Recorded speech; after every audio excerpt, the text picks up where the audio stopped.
Good evening. Today is Wednesday, May 6, 2026. I am calling this meeting of the Lawrence School Committee to order. The meeting was properly posted under the requirements of the Massachusetts Open Meeting Law. This meeting is being held hybrid, in person, and at the South Lawrence East, hybrid, in person and virtually, through the LPS website, and we are at 165 Crawford Street, Lawrence, Mass. 01841. As the vice chair, I will be presiding over this meeting in the absence of the chair. So just for the record, the chair intention was to be present today, and he actually had a family emergency and is in Boston, so is not able to attend the meeting at this point. I'm going to have the secretary, recording secretary, call the roll. Major Brian, can you guys hear me? Yes. Jessica Marie Ramirez, Present. Jonathan Guzman, Present. Eliakim Gonel, Present. Donna Bertolino, Present. Jesus Suriel, Michael Armano. Present. Quorum's complete. At this point, if you're able to do so, please rise for the Pledge of Allegiance.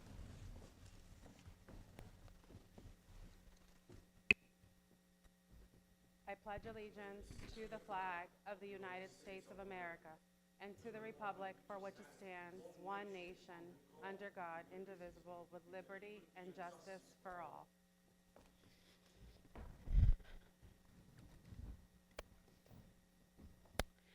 I'm going to move right ahead into public participation, and I believe we have H. Mali here in the public to speak. Please state your name and address for the record. Humayun Mali, 53 Chester Street. Good evening, honorable members. We, the citizens, are united to support Lawrence Teachers Union. Lawrence Public School, with the impeccable leadership by Honorable Director Wu and Honorable Superintendent Ralph Guerrero, moving forward. We must pay the best compensation to our teachers and their union so the other cities cannot take our best teachers away. The teachers, the true nation builder, the hope of best future for the children of the Lawrence. We, the Laurentian, united in this year to support our teachers, the teachers who inspire the whole world, the teachers who educate the children of the Lawrence. Lawrence teachers, you are number one. Because of your hard work, because of your dedication, the children of the Lawrence have a bright future. Lawrence always is strong. Lawrence always unite. We are the champion of support of teachers in the nation. As the great Nelson Mandela said, education indeed the most powerful weapon to change the world. This change is only possible if we support our teachers union. In this greatest nation of the world, when the number one responsibility of every citizen is support of teachers union, we the Laurentian champion of support of teachers and their union. Lawrence teachers, proud of you. Because of your excellent job, Lawrence will rise again.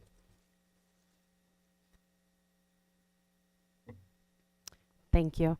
Anyone else in the public that would wishes to speak? Okay, that wraps up public participation. So at this time, we will move into, I will entertain a motion to move into executive session, moving the Lawrence School Committee into executive session. So moved. Can I get a second? Second. Madam, please call the roll. Jessica Ramirez, Yes. Jonathan Guzman, Yes. Eliakim Gonel, Yes. Donna Bertolino, Yes. Michael Armano. Yes. Motion carries.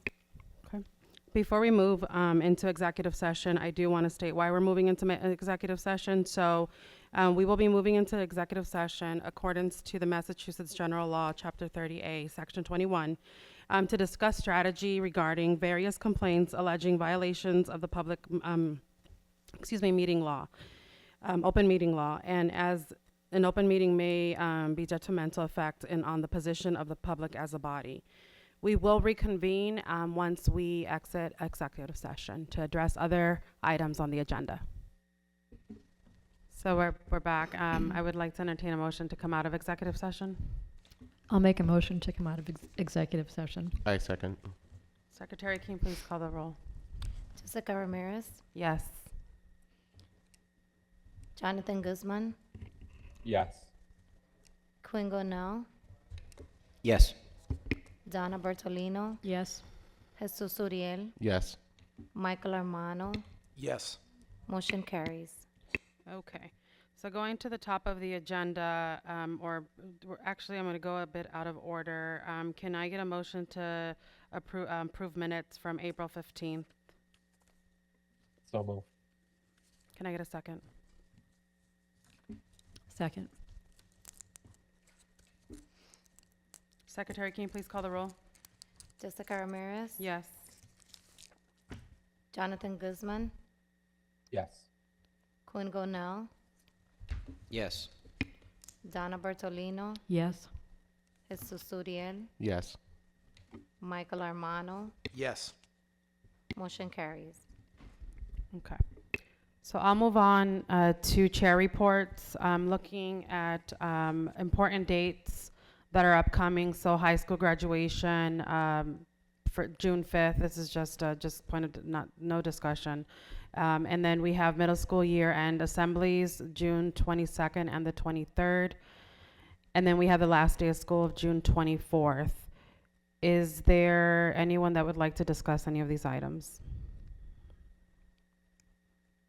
Chair, I do have a question.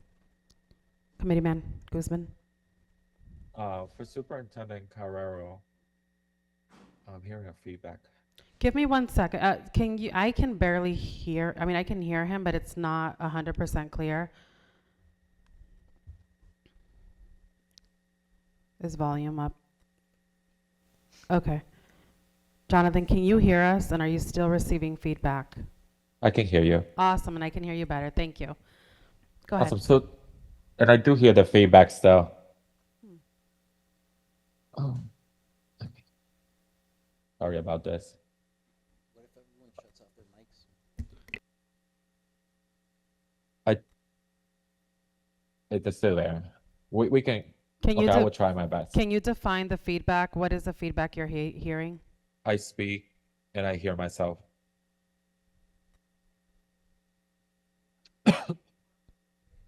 Oh, so the way I'm hearing from our folks from LPS Media that's the way it works, that you would hear yourself the way it's connected or Okay. linked together.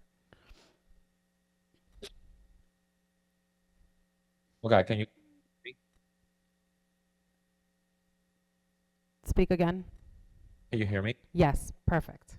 Okay, so Superintendent Carreros, when we have the high school graduation, I usually see that every year I students in front of us, the blazing sun with a hot water in their hand. So I'm hoping to see if there's a bit of commitment to provide water to graduates during the ceremony, and if there's no funding or resources available at the moment, Jo- can Committeeman Guzman, sponsor?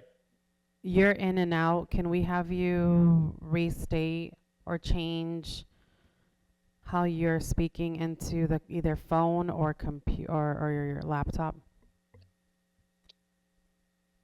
Yes, give me a second.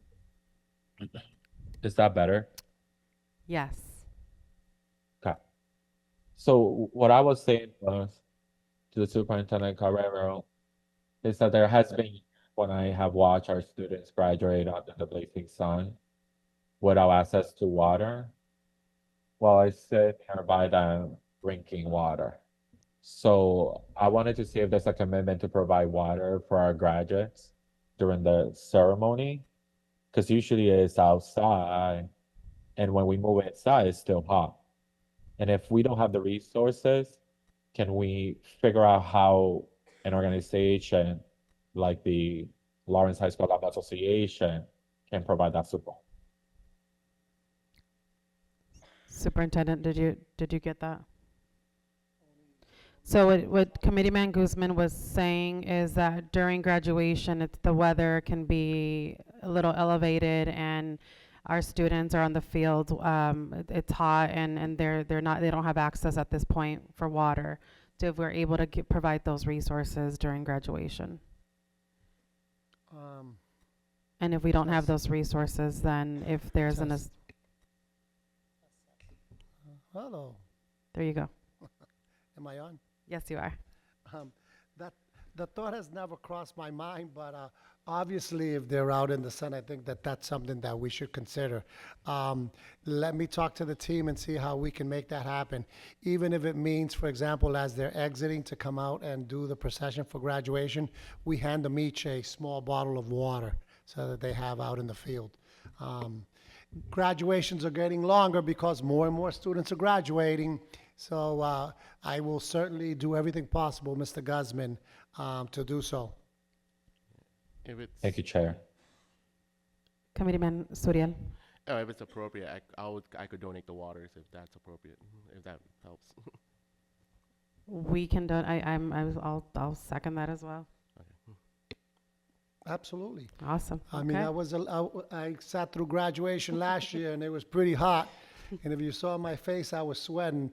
Whenever I've sat in graduations on the back, there's a cooler full of ice with water in it.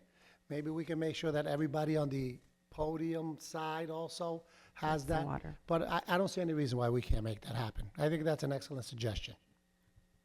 Thank you, Committeeman Guzman.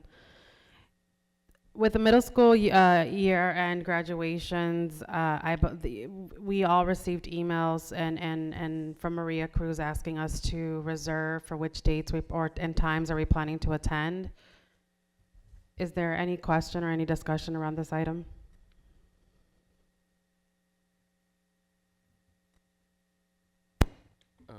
Committeeman Suriel. Can we create like a list, so we could pick which schools and then we know which ones have already been represented?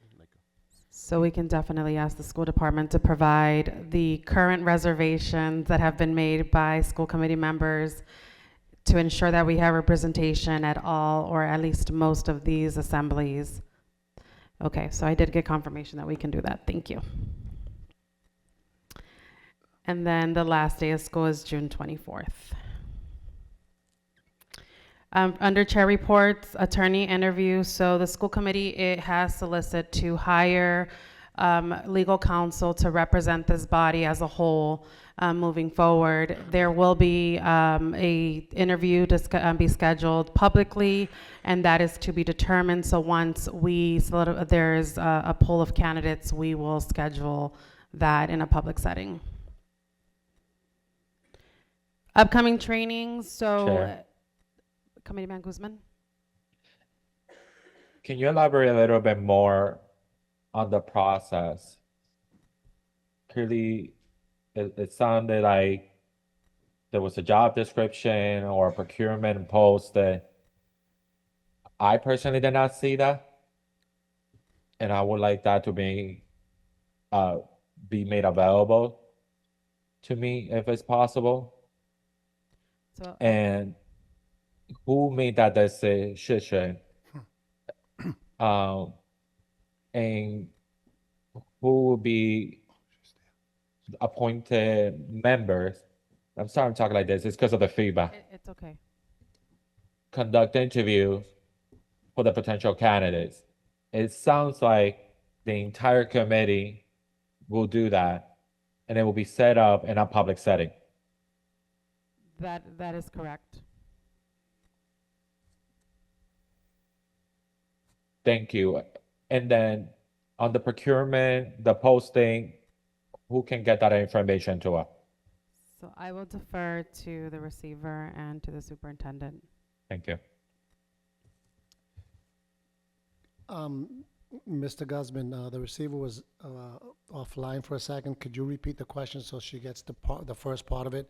I understand what you're asking in terms of the process and all of the logistics of legal counsel for the school committee, correct? Correct.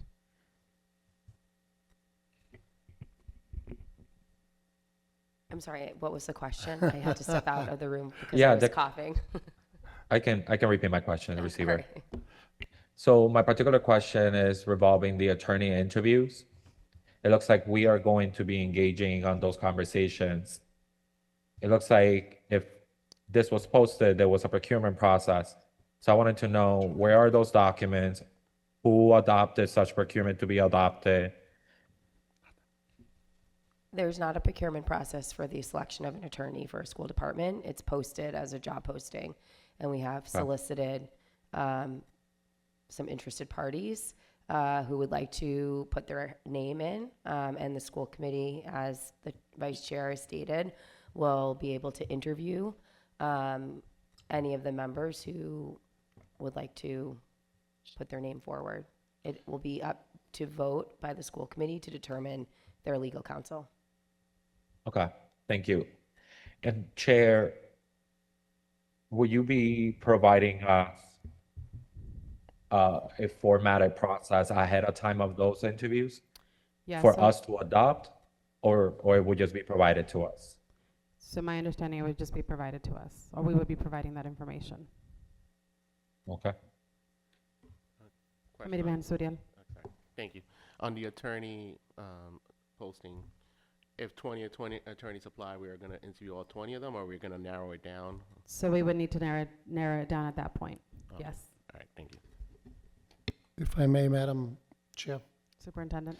If you recall also, one of the things that the receivers did and through her office is we connected with the Mass Association of School Committees. And the Association of School Committees, Mr. Guzman, made recommendations based on their experience and knowledge of firms that work with public school committees.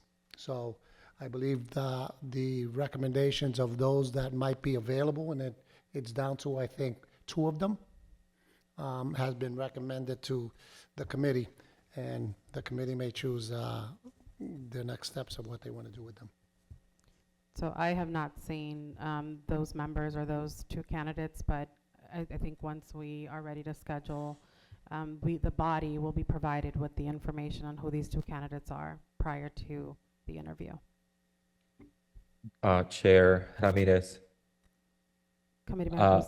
my recommendation is that both you and the chair provide some sort of processes of how those interviews will be conducted and brought to the committee to see if there's any recommendation that we can provide ahead of having those interviews, if that's possible. Thank you. Yeah, so definitely we can obviously take that into consideration. I agree. Committeeman Armano. Thank you, Madam Vice Chair. So I guess echoing off of Committeeman Guzman, just to clarify, we would vote on whether we should have a screening of, say, if it was 20 candidates, or whether we would just be hearing from recommendations such as 2 candidates. Does that sound accurate? So again, hello? 14? You're good. Hello?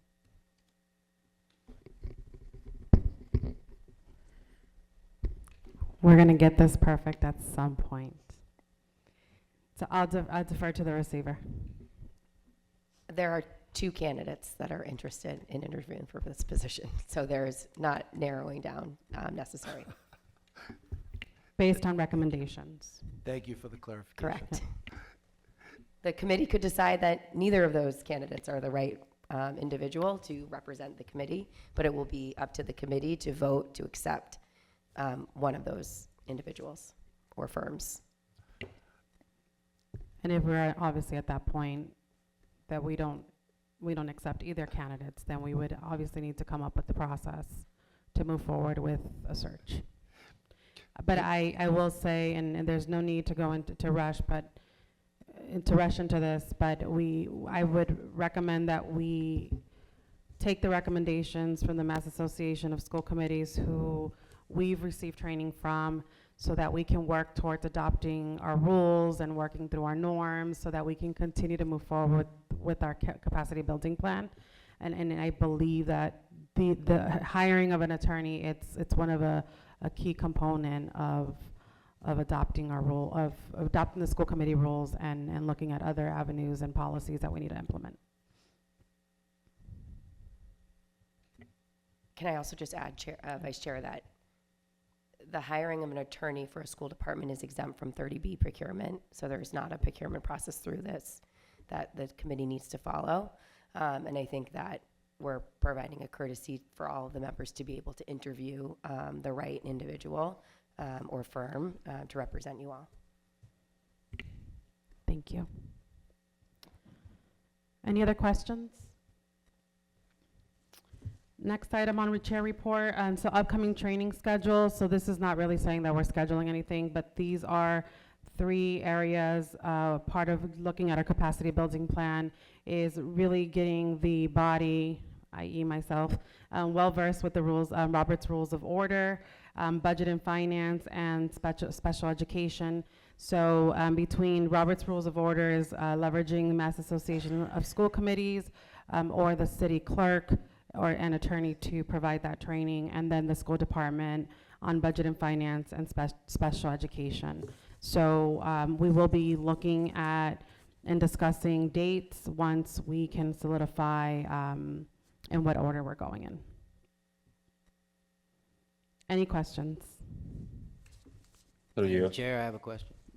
Committeeman Gonell. What is the procedure for making suggestions around these training topics?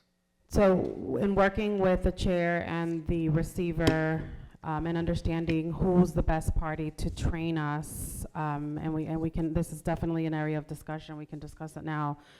If it's between the city clerk or the Mass Association of School Committees, and then looking at dates. I believe both parties are open to scheduling and working with us. And this would be an in-person training, at least for the Robert Rules of Order, budget and finances, and special education.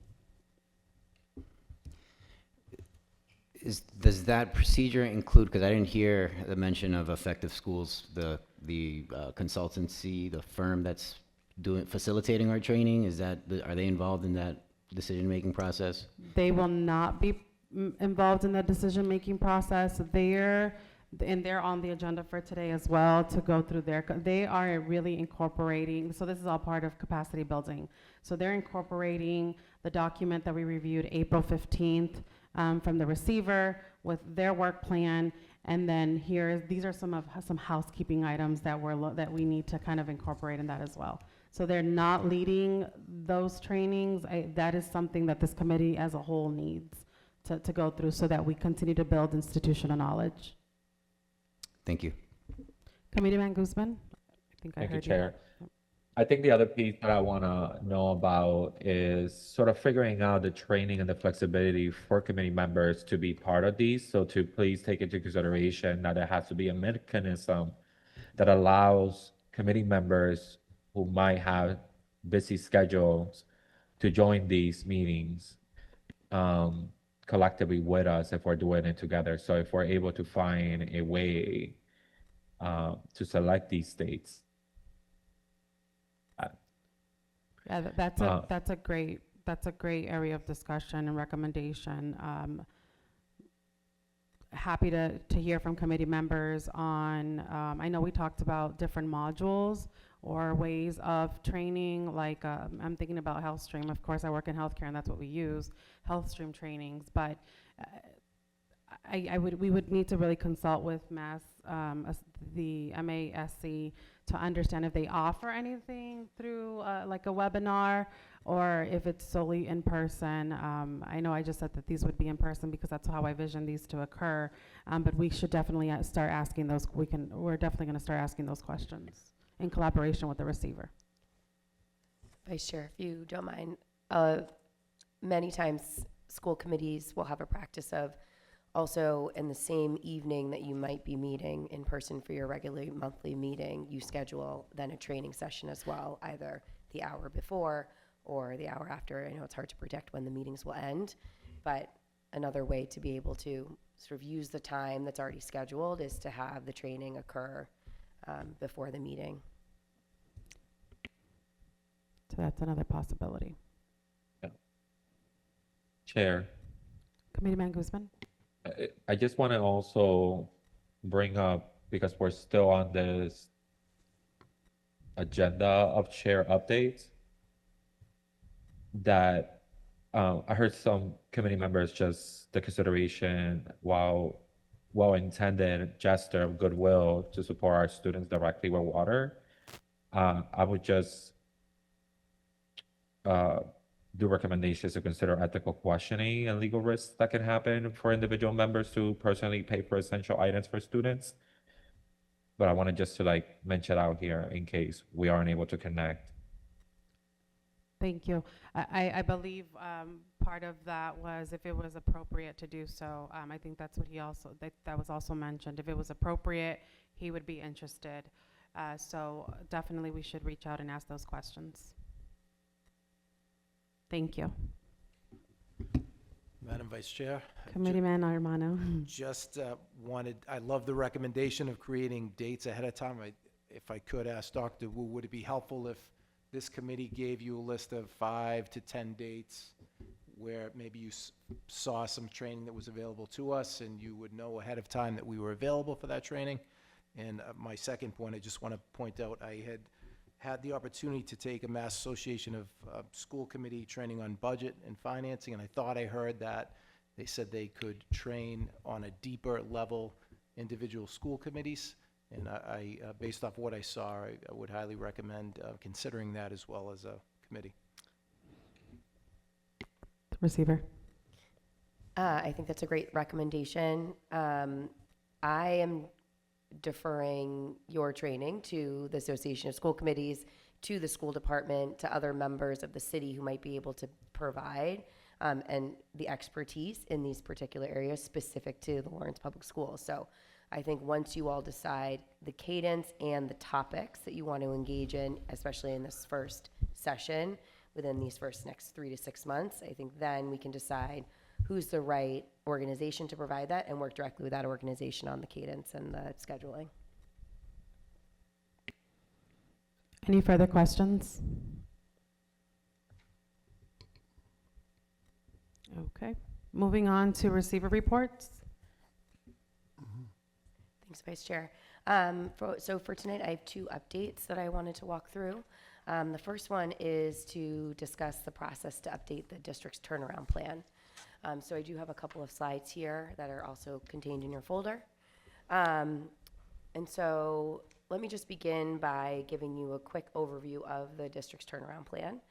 The turnaround plan is the strategic blueprint that guides the Lawrence Public Schools while the district remains in state receivership. It is the receiver and the commissioner's plan for the district. It's authorized for a 3-year period and is renewed following the expiration of the turnaround plan. It sets goals, defines strategies, and holds the district accountable to the DESE's expectations of the district. I hope you're well familiar with the contents of the turnaround plan. If you're not, you do have a copy in your folders as well. But this turnaround plan is guided by 4 pillars: rigorous standards, high quality enrichment opportunities, mindset, and critical thinking, and then 4 specific turnaround strategies. Strategy 1 being time, data, and expectations. Strategy 2, people and partners. Strategy 3, support and engagement. And strategy 4, autonomy and accountability.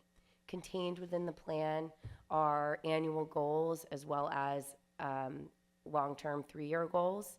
There are also expectations for working conditions for staff, and it's where the authority of state receivership is contained, where the receiver's authority comes in and where the commissioner's authority comes in within the district. So it is a legal document that defines both the academic expectations for the district and the outcomes that we expect for the students, as well as the framework for the receivership within this district. Here's a timeline of the turnaround plan on slide 2 in front of you. So as you all are familiar, the district was put into receivership in 2011. The first turnaround plan was established in 2012. In 2015 and 2018, respectively, again, following that 3-year period, the turnaround plan was renewed. At each renewal, there is a process to update that turnaround plan. In 2021 and 2022, we extended the 2018 turnaround plan as a result of the COVID-19 pandemic. And in 2023 to 2025, we experienced new leadership under Superintendent Carrero, the district has been working to adopt and create a strategic plan for the district. Our goal is that the strategic plan will be able to guide the district well beyond the turnaround plan. So eventually, when the district exits from receivership and the turnaround plan is removed, the strategic plan will be able to continue the district's progress and continue to set the goals and expectations that we hope to see for the outcomes for the students. In 2026, in January, the turnaround plan was renewed by the commissioner. The existing plan remains in effect until the new plan is developed. And so the process that we're going to engage in this spring is to go through a community engagement process in which we want to seek feedback from you all as committee members, both as a body and as individuals, as well as from the community at large, to be able to help to develop and renew the existing turnaround plan so that our new plan can be in effect. It will be authorized for a 3-year period. However, the commissioner can make a decision about the return of the district to local control at any time. And so this is just an example of the types of stakeholders that we hope to engage in and some sample questions that could be used throughout the process. But again, the takeaway here for you all is that the district right now is developing what that community engagement plan will be, and then we'll be bringing it to our next meeting in June to be able to walk through what they expect for the concrete timeline and where you all will engage in the process.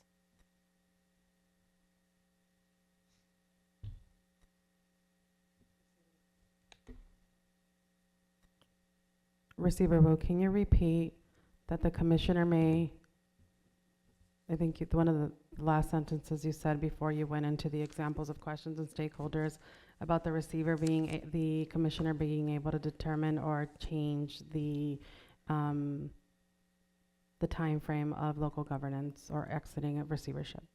Yeah, the turnaround plan is authorized for a 3-year period, but the commissioner at any time can make a decision about the determination of receivership. Essentially, we're saying that it can be before the 3 years. Correct. And when we determine the process, the school department will be designing this only, correct? Correct. Okay. The school department is going to be developing what the process is because they have the capacity to be able to hold the stakeholder meetings, to be able to solicit feedback from the broader community. However, we will be bringing what the process will be to the school committee to provide input and also to get a better understanding of where you all can participate in the process. So I know through your work with effective school boards, you are also going to be holding your own community forums. And so there could be an opportunity to be able to ask some targeted questions about the turnaround plan during those community forums. And so we want to be able to maximize the community's time, your time, but be able to get all of the information we need to be able to create a renewed turnaround plan that's well informed by the stakeholders. Is there any members that have any questions? Committeeman Amano. Thank you, Madam Chair. Yeah, I guess I want to make sure that we do in fact maximize the time of the community and the school department and the committee. It seems like this process, which is an incredible process, it mirrors exactly what we've been talking about as being one of the pillars, finding the visions and values of the community. So I just want to make sure that we're not going down two separate roles and we are aligned the whole way. It's a great point, and I agree. Superintendent. If I may, Madam Chair, Superintendent. I think Committeeman Amano has stated a great point. In fact, having already gone through some of the process now, I think that renewing and revising the turnaround plan that now will include the governing body will help solidify and strengthen the collaboration and the direction that the school department, through the school committee, which is an elected board of the people of the city of Lawrence, and having your input will make this plan so much more stronger and viable. So I think we will come out through this process stronger than the first time that we went through it. I agree. I have a question, Madam Chair. Committeeman Goodell. In the past, we have undergone similar processes where well, not us, but other bodies, other receivers have engaged in community feedback processes, and it's unclear to me and some people that some stakeholders in the community, it's unclear to this day. I've been around since the beginning of the receivership. I've been as a former employee of the Lawrence Public Schools. It is till this day unclear what happened to that community feedback. At least to me as a school district employee when I served in Lawrence Public Schools, it was never very clear what was done, how that feedback was applied. Is there anything that we can put in place this time around to make it evident to the community that this community feedback is actually going to be applied diligently? Thank you. Receiver. I think in terms of the document itself, I believe in the renewed turnaround plan, there's a section from the last turnaround plan that summarizes the community engagement that occurred and also the changes that were made to the plan as a result. I think the question, though, of how those changes are then implemented, so how the priorities and strategies are lived up beyond what's written in the plan, I think is a question that every school district grapples with. How do you make the plan come off the paper? And I think it's worth a good discussion with the committee about evidence that they would want to see in order to know that the plan is having the intended effect. Thank you. I have a question. Committeewoman Bertolino. So as we're meeting with the community, and we did have a forum back in April, and as we continue to do that and gather, their vision and their goals, and is there a centralized place that we can start to gather all of this feedback? So, Receiver, just.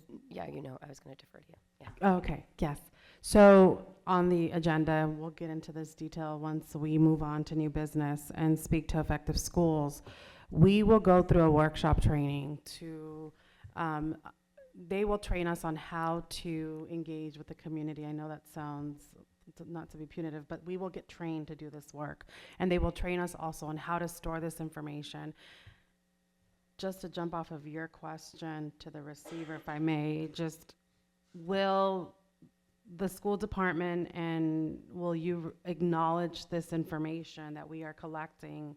And I know you said yes, but would you acknowledge or adopt whatever processes or training that Effective Schools provides on how to engage with the community as part of community?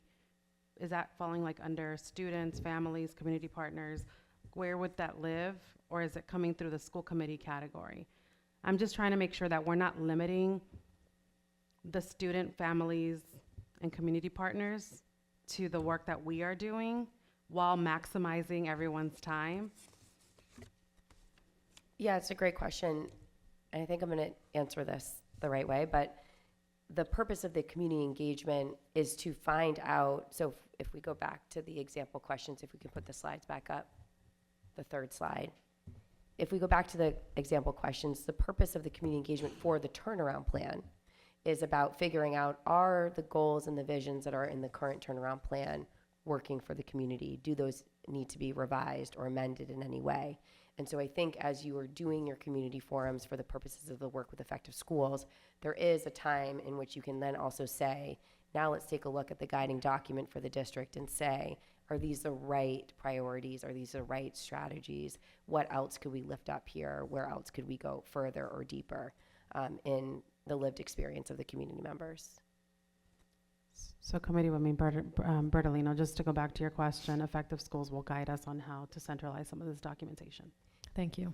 And if I might add too, as part of the plan that the district will put together for the turnaround plan community engagement, they will identify the process by which they're going to be collecting notes. And we'll be able to let you know, if you do it in your forum, how to transmit that information back to the department. Any other questions? There. Committeeman Guzman. Thank you, Receiver. I guess the first question that I have was that I was under the impression that what you were coming to present to us was not the overview of the turnaround plan, but that you were gonna give us a quarterly report about the turnaround plan. And I just wanna get some clarification from you first on that, because my understanding is that under chapter 69(1)(k), I believe, the receiver and the superintendent are required to conduct annual reviews of the district's indicators and the turnaround plan and sort of provide the school committee with a written report of these indicators and that were in the turnaround plan. And the last one that we received as a school committee, the former school committee, was in September of 2025. So we are definitely way overview on quarterly reporting on how the district is doing currently under the supervision of the Department of Education as the receiver. So we can follow up on those quarterly reports. I believe that the school committee had been receiving them. I know that the district had been tracking them when the LAE was the receiver. They had delegated that authority to the superintendent to be able to provide the quarterly updates on the turnaround plan. That provision still exists. However, I am here, but no, the intended item on this discussion was to talk about the update. This is not intended to be the quarterly update on the turnaround plan. Okay, thank you. I just want to clarify that last meeting, my particular questioning was on the reporting, not on a plan. Yes, I know. Thank you. Yeah. And, sorry. No, I was just saying in the capacity building plan, it calls for the quarterly meetings of the updates that the receiver will provide. They'll be beginning in the fall with I believe the language was a fall update of the opening of school, a winter update as it related to the budget, and then a spring update relating to the close of school. I can't remember the exact terminology. I don't have the capacity plan in front of me. And did you just mention that this sort of the superintendent with a former receivership, and by that I mean the LAE, was the appointed individual from Lawrence Public Schools to submit these reports, that's still active today? Correct. Okay, so essentially that we hope that the superintendent restarts the reporting after speaking to you in the Department of Education? Correct. Okay, thank you. And when it comes to this particular plan and hearing like what I think it was Committeeman Ganel mentioned, I sort of have like a broader question, because the Department of Education and you as the receiver, you have had over the past 15 years, the state has been truly equipped and running Lawrence, our tools, our resources, and the stability necessary to succeed within repeated intervention that you're managing yourself. So if the goals are being set by receivership, and we're sort of having this conversation of local capacity, I wanted to figure out who holds you as the Department of Education accountable if you're failing to meet your own indicators that you're adopting within this turnaround plan.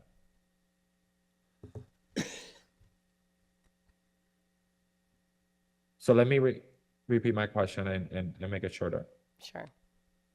Under the receivership on 2012, the first turnaround plan, I think the next one was in 2022. Correct. Those are set by Lawrence Public School and the receiver. But there's nobody above you that says if you're failing to meet those indicators within the turnaround plan, then you shouldn't be here managing our schools. That is incorrect. The receiver, by statute, reports to the Commissioner of Elementary and Secondary Education. So Okay, thank you for that. So the receiver who gets appointed by the commission evaluates the receiver and fires them if they don't meet the turnaround plan. That is correct. So that's the accountability measure. Okay, great, thank you. Committeeman Armano. Thank you, Madam Chair.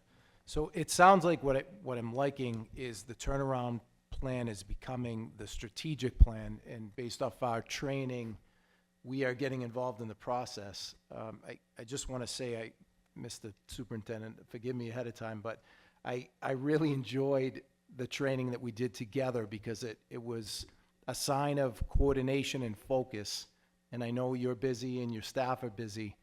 So thank you first for joining us with that training. And I would like to ask, is it possible that you will be training with us when we are learning techniques for community engagement? And at the same time, will we be involved in the community engagement while we're training so that we maintain that coordination and focus?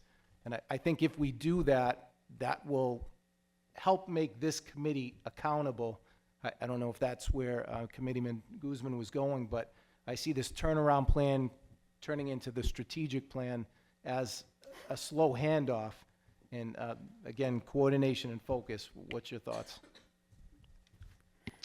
Through you, Madam Chair. Superintendent. Thank you.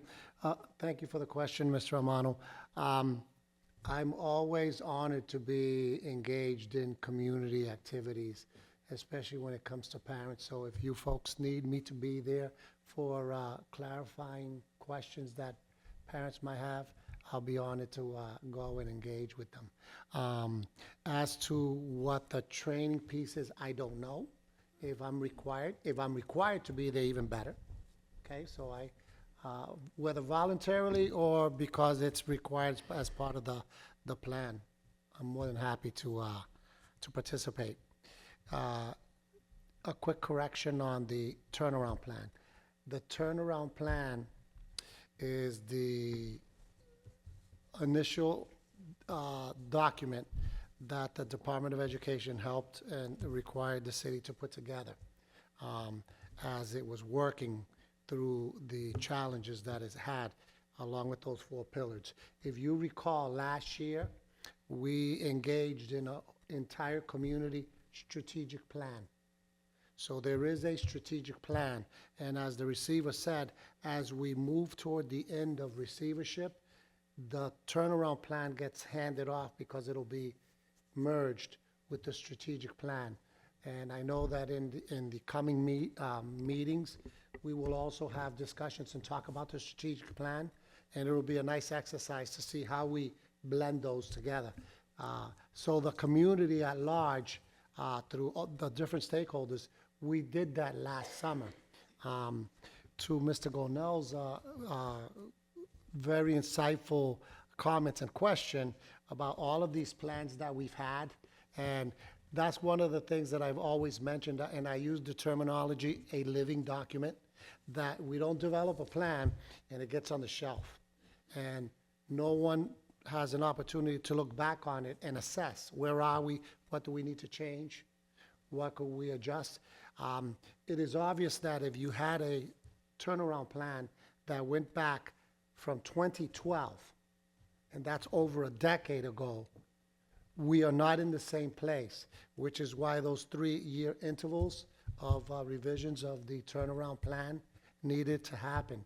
However, with the revision that happened this time, we kept in mind the strategic plan that the district put together. I hope that that's not confusing, okay? So I want to make sure, and I'll try to make sure that I keep all of that straight for all of you folks as we're moving forward and engaged in the community forum. But in both the strategic plan and the turnaround plan, it talks about community. So I think that when you take community and then now on that example of stakeholders that's included is the school committee, we have a perfect opportunity to make sure that we put together a comprehensive plan with a focus on what you folks will be directing the superintendency and the school district, or what their priorities are. Make sense? Thank you. Yeah, thank you for the feedback. I have a follow-up question, Madam Chair. Committeeman go down. I can't help but go back to the school committee implementation timeline, because I think I need to clarify, and I wonder if others feel the same way, the relationship between the school committee implementation timeline and the turnaround plan. If I'm not mistaken, one of the end results, or one of the intentions of succeeding with the turnaround plan is the outcome of local governance. Is that correct? I'm sorry, who's the question? So if, is the intention of local governance, is that the point of, one of the goals of succeeding with the turnaround plan, is it the outcome of local governance? Yes or no? So I'll take this one and then defer to the receiver if I'm off. So it's a combination of capacity building and effective governance and being an effective school board. So is that part of the, I'm sorry. Go ahead. I'm sorry to interrupt, but just to clarify, are those things part of the turnaround plan? Receiver. The school committee's capacity building is not part of the turnaround plan. The turnaround plan really describes the academic outcomes and the practices and systems and structures that we would like to see embedded in the school department. The decision about exiting receivership that the commissioner makes is based on a combination of factors: outcomes related to student achievement, whether or not the district has the capacity to continue the success without receivership, and whether or not the governance is in place to also be able to continue the success. So there's a combination of factors that come into play that aid in the commissioner's decision about whether or not to exit the district. Thank you. Follow-up question, if I may. So I'm looking at the school committee implementation timeline. So that's the capacity building plan, if I'm not mistaken. No? So it's a capacity building plan that we went through at our last meeting from DESE. This is a timeline that was put together by Effective Schools on being an effective school board. So they overlap one another. And so we will hear from Effective Schools today to discuss this document before us with the plan. But again, I think as we discussed, we are the driver of the truck here, of how fast we go or how slow we go. Okay. Question. I guess I'll get to my point. I have some concerns around the timing of the implementation plan. I think I don't want to seem as though I don't realize the importance or recognize the importance of training and capacity building. I think it is extremely important. And I also think it is important to strive towards the end of receivership, a successful turnaround plan. And I wonder if it's a combination of factors, as our receiver has mentioned. I think there are some questions around, and I don't think we have to answer these questions tonight, but I think there are really important questions around what is that, exactly how much does the implementation plan or the capacity building plan, I know they're two separate things now, how much of that is required for when the commissioner makes his decision? I would like to know, for me, it just is very important to know, is how much weight is going to be on these capacity building indicators? Because some of these indicators I'm looking at the timeline, it goes into 2026, 2027, probably 2028, I'm not sure. But that's a long time, and we serve 2-year terms. So I'm looking at the possibility that we're going to receive this capacity building training or through Effective Schools, and it's going to be 2028, and we're going to feel great, we're going to be trained, we're going to have all these capacities, and then we might not be voted into office again. So I wonder if that's been considered. So that was something that I brought up, and I think we talked about it at the last meeting as well, is that at least three of us obviously have elections next year, and then we have the appointed process next year. And this timeline does go into the end of next year. And so what does that mean for continuity of care, as we would say in healthcare, right? But I think this is supposed to be the foundation for those of us that remain, and how we bring others into the equation if there were to be a change of members. And I believe at the last meeting, Receiver Wu did indicate that if this body were to shift to new members, that would not impede us from moving forward in our capacity building in the several phases that DESI has implemented for us. To Committeeman Gonell's question, the timeline we have before us that we will discuss very soon does it influence 100% the phases that DESI has put in place for us? No. So you'll notice if you go back to the capacity building plan, the implementation timeline and that plan developed by Effective Schools that you all will agree to appears in each of the phases. And so the idea is that the committee will be working through the phases of the capacity building plan while also marching along on the implementation timeline that you all establish.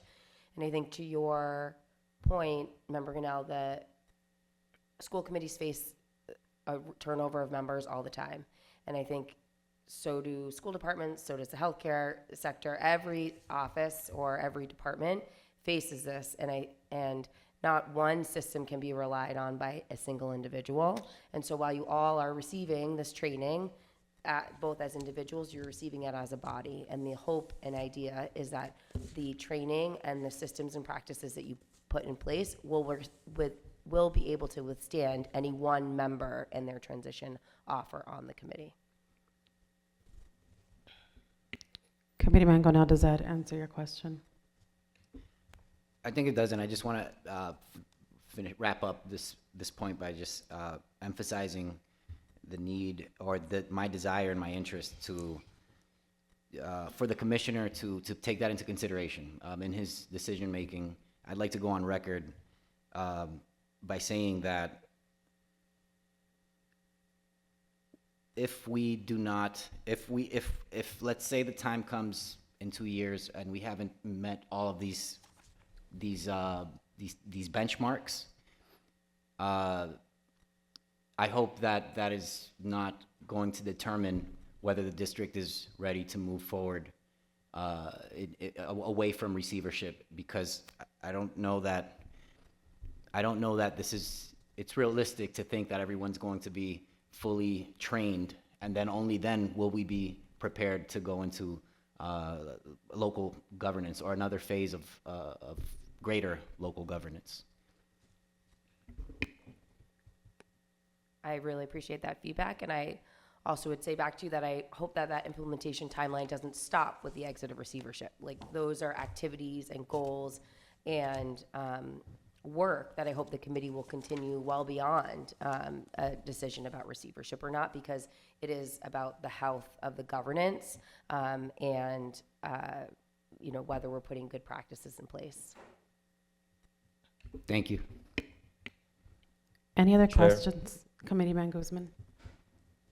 In the particular question that I was, trying to ask the commission, the receiver, was based on the feedback that we have heard from Committeeman Armano and Committeeman Ganao, is that when you look at the turnaround plan, it's supposed to equip Lawrence with the tools, the resources, and the stability necessary for academic success for our students. And the hope is that as we go through this entire process to seek local control, is to ensure that we're successful without repeating intervention. And I think that's why I asked that particular question, like, who manages the receiver, right? The one that is doing the indicators, the one that is approving this turnaround plan, that is going through this process because the commissioner approves it, but the appointee of that receiver is also the commissioner. So it's like, it's the commissioner giving himself an F if the receiver is unable to deliver. And I think it's fair to ask these questions because if the receiver, nothing against receiver Wu, is just the word that is utilized under the law. If the receiver falls short, it's like, who's holding them accountable, right? If they're part of the same system as the Department of Education.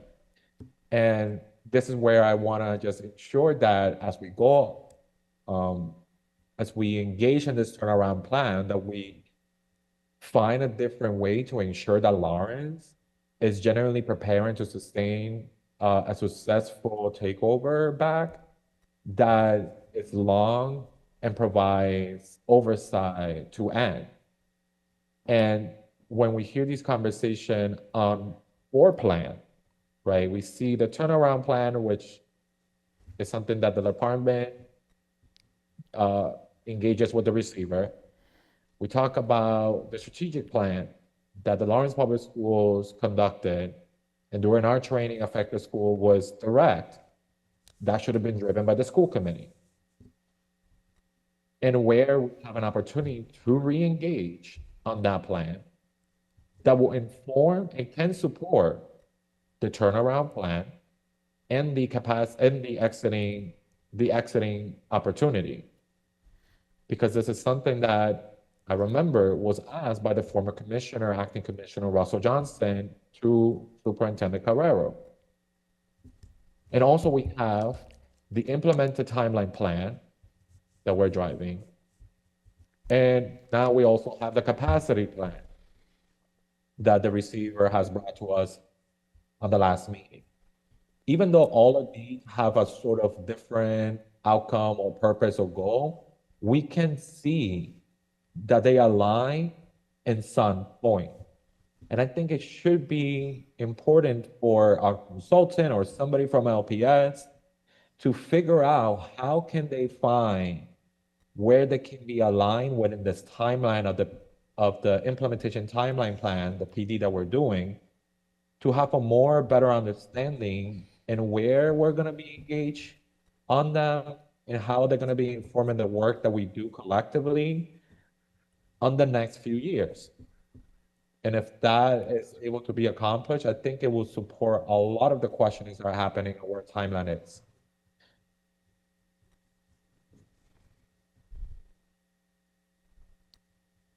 Thank you, Committeeman Guzman. Is there a question for the receiver?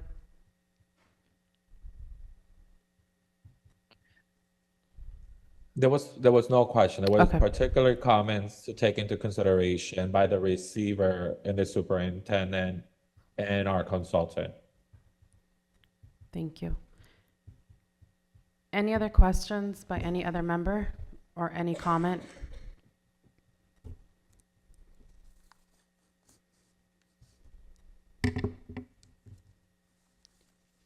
Hearing none, I would like to get into new business. I actually had one more topic. Oh, you're right. Here we go. Go ahead, receiver. Apologies. I hope this will be quick. I just wanted to make sure to alert the school committee as well as the community at large the process for the approval of the FY27 budget. As you know, approving the school department's budget is one of the core roles of the school committee. And while the district is in receivership, this process is then delegated to the receiver. I have had the privilege to be working with the superintendent as well as the finance team on aspects in preparing the budget. The process, as we've done in years past and is common practice around for all school districts, is that the budget will be posted to the community at large and sent to the school committee. We anticipate on May 12th. If that is not going to be the date, we'll make sure to let the school committee know. That budget will be posted for a 2-week period in which members of the community, as well as you all as school committee, can digest it, look through the documents, and be able to formulate your questions. We anticipate on May 27th, Wednesday, May 27th, that we will host a public hearing on the budget in which we will solicit feedback from the community. And then following the public hearing on that same night of Wednesday, the 27th, the school department will engage in a budget presentation in which they will walk through the components of the budget.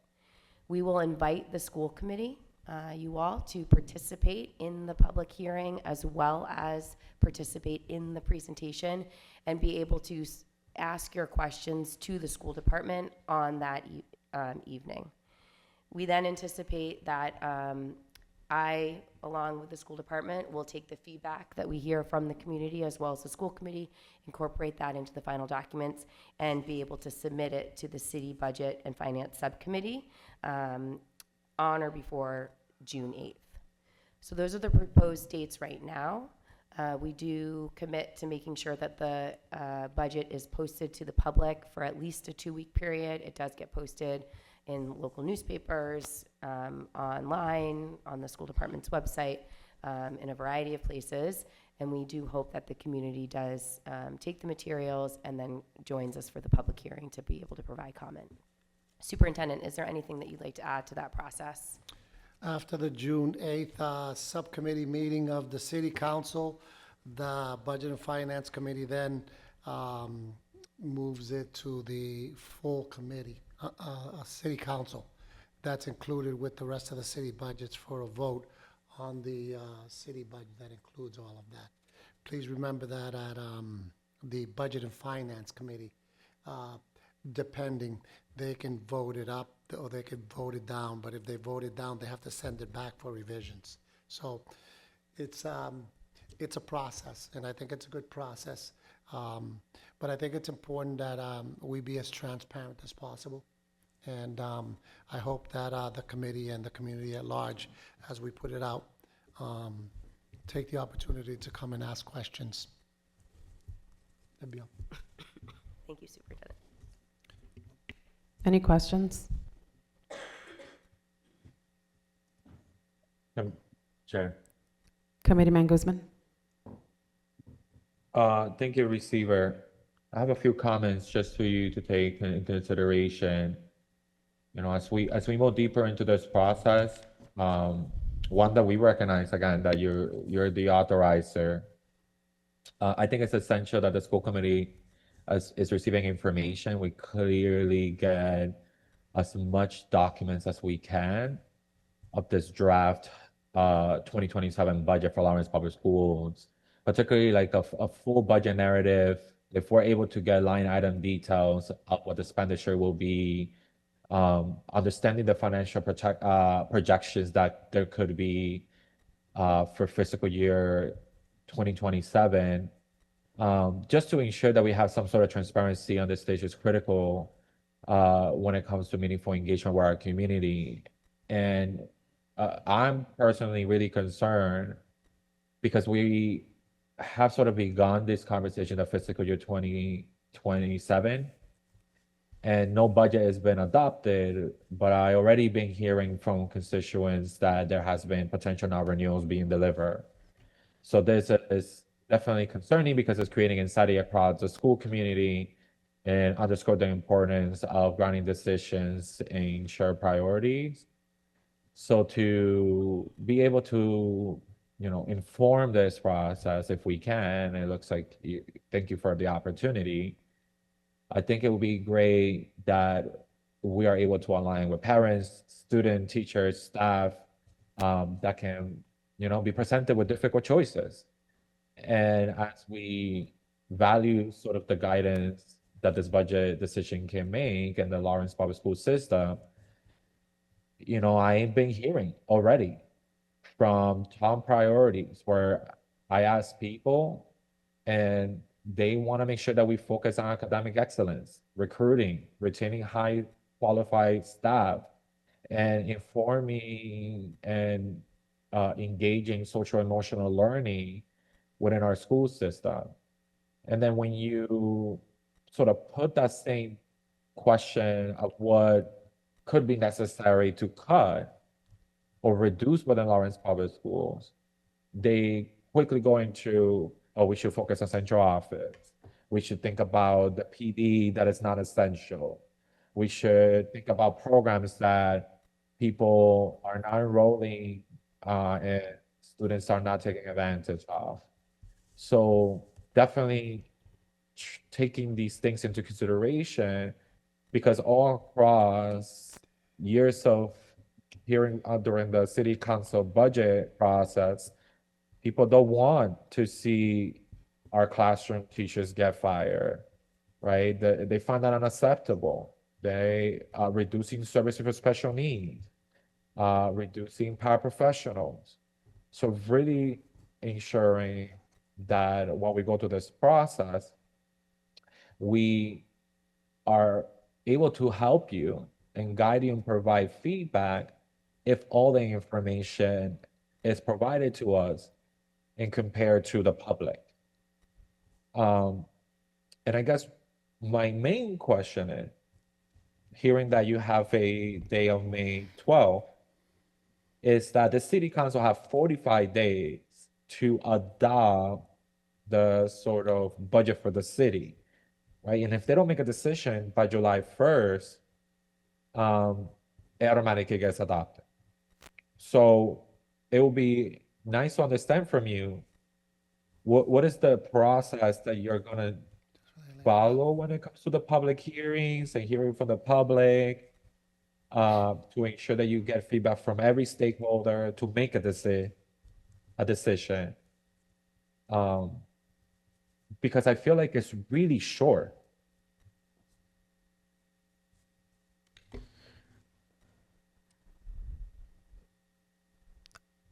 Is your question to potentially revise the timeline?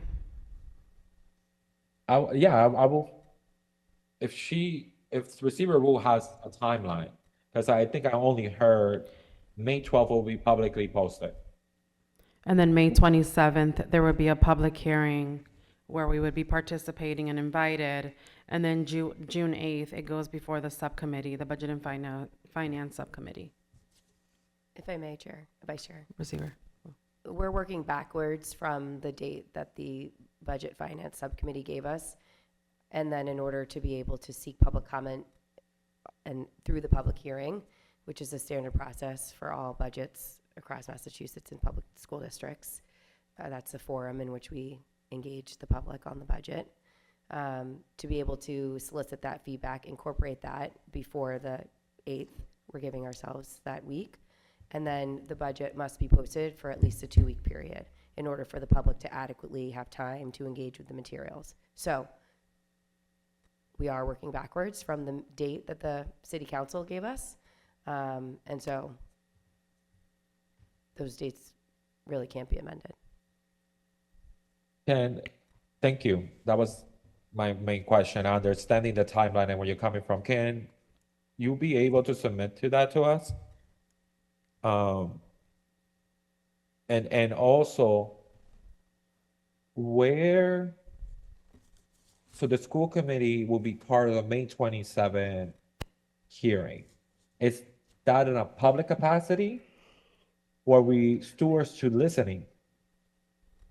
And then convening as a school committee with you to provide comments?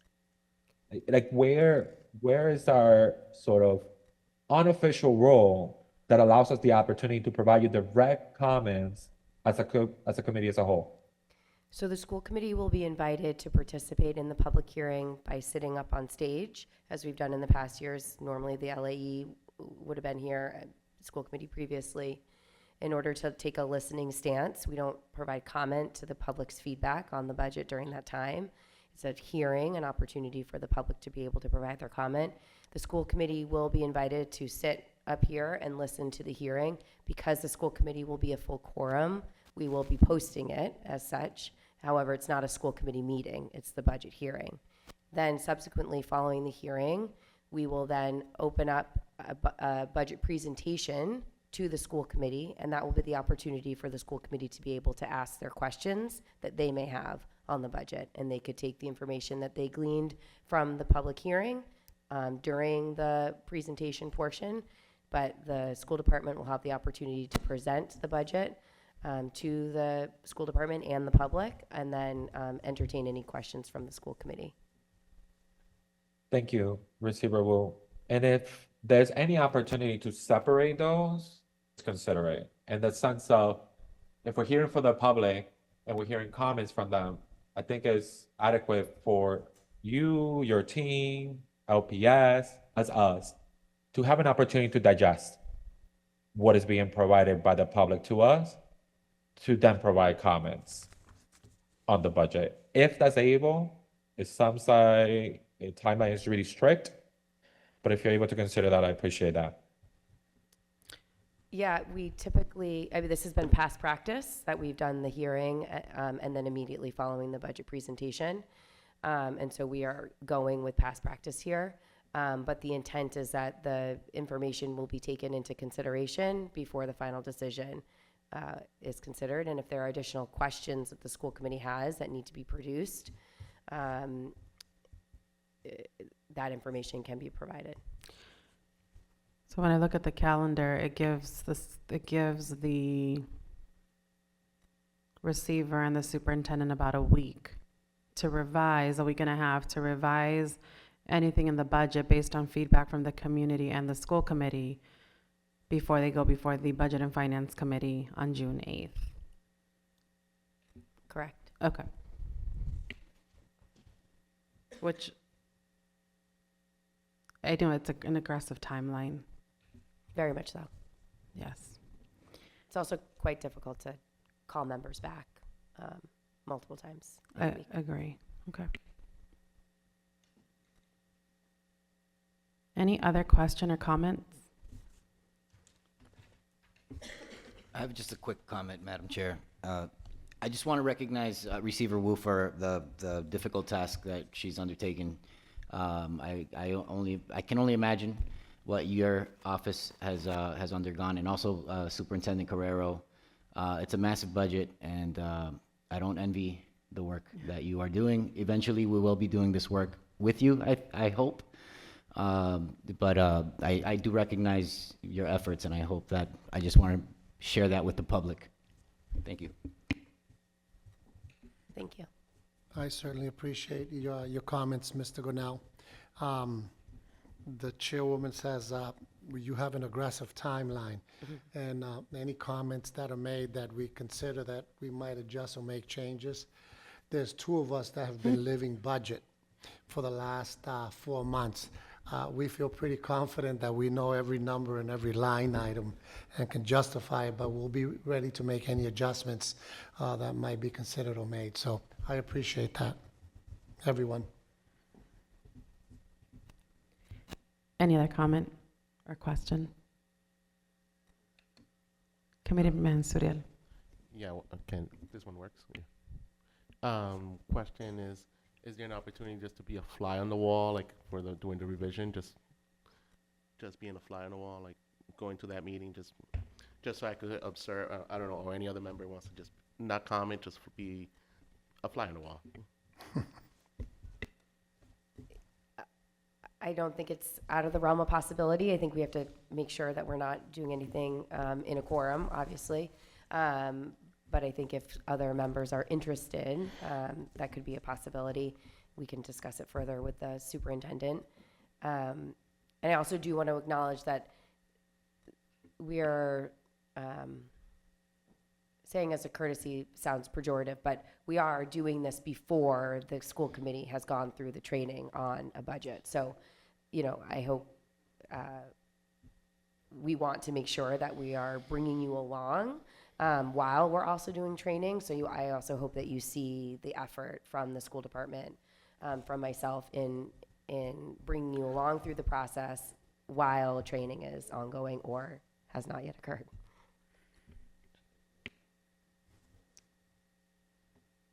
I would just like to make an editorial comment, Madam Chair. Superintendent. We are not lost in understanding the very great challenge that we have of making sure that we can sustain the level of services to our children in the classroom. And that's been a priority of mine with our team to make sure that as we have to look at a very, very tight budget with a budget deficit of $17.4 million, that we steer away from direct services to students and teachers. That being said, I know that all of you are able to read public newspapers, news lines, and every other form of media, and you understand the state of public education in Massachusetts, and in particular, the Merrimack Valley, and just about every school district around us. You've seen headlines of challenges that they've had.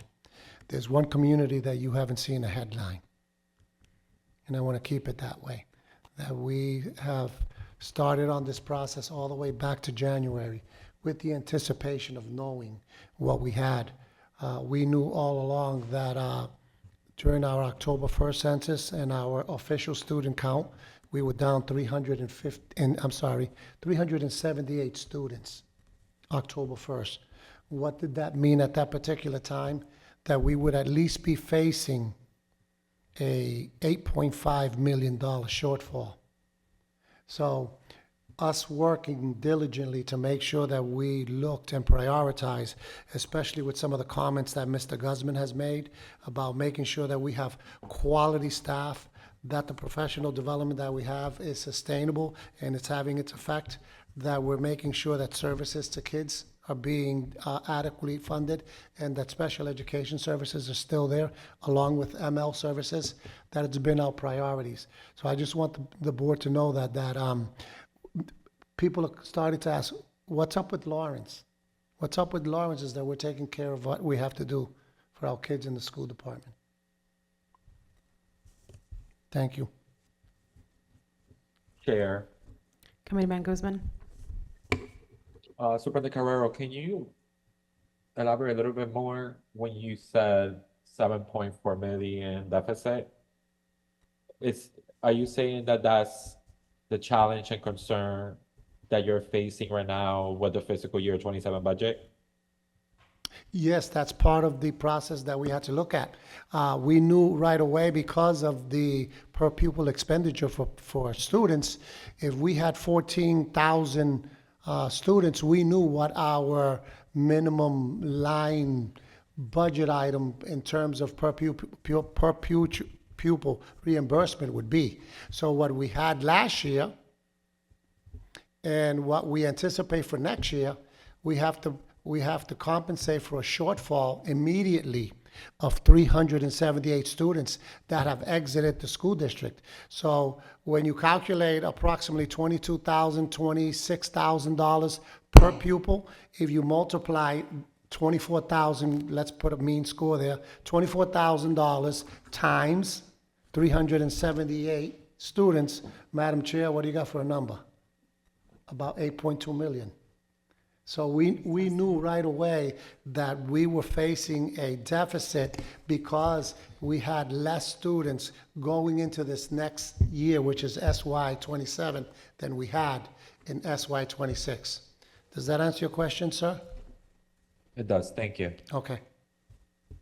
At this time, I will, if there's no further comment, just to ensure we're keeping track on the agenda, is if there's no other comment regarding the budget process update, I would like to move into new business. Great. So I believe, going into new business, the approval of effective school boards implementation timeline. Hastings, are you on the line? Yes, ma'am, I'm here. Okay.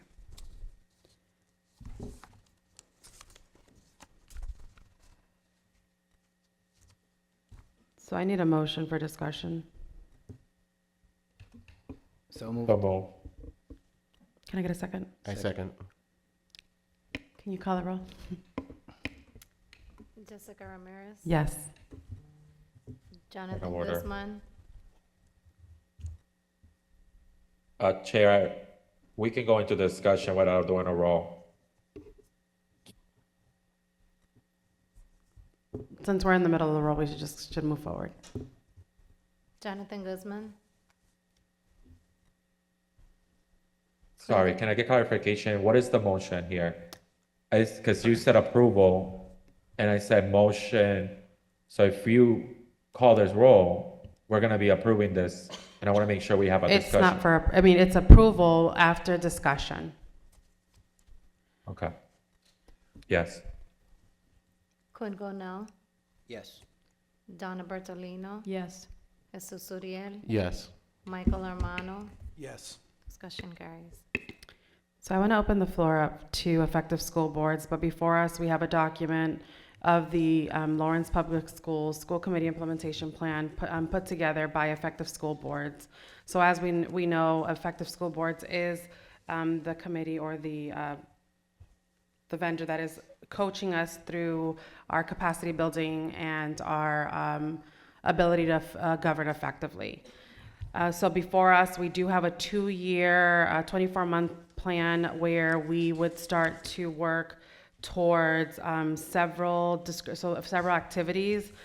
So this does start June 30th, and June 30th is like the end date by when these items should be completed, and should is hypothetical. But I will allow Cinto to go into detail of this document and walk us through it. So I don't, are you guys, LPS, are you able to put Can I this on get- the screen? Madam Chair, can I, before Cinto goes in, I just want to make a quick suggestion. Yes. We have all received this document and attachment. We have it in front of us. If I may recommend a summary version, That's the intention. Yes, that's Thank the you. intention.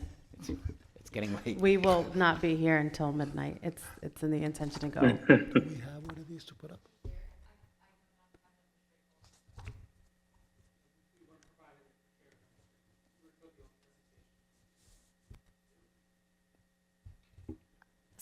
Cinto had informed me that he was not going to be presenting it. He would just like to discuss. Okay, so that's fine. Cinto? Oh, okay, thank you. So what you have in front of you is, it's a document that's aligned to what Receiver Wu had given the team. And so we made our best attempt to try to keep that moving forward. And so what you have in front of you, it's what I assume was discussed in the workshop of moving from training into implementation. And so the summary, it's that this is a pathway to get you on the effective school board framework from what I would think maybe would be 0 points on the self-evaluation to a 90 to 100. And while it is somewhat aggressive, I would like to hear and see what thoughts or feelings are around even just the first couple of months. So Cinto, one of the things I see here is continuing the community listening sessions, and we would need to get those started.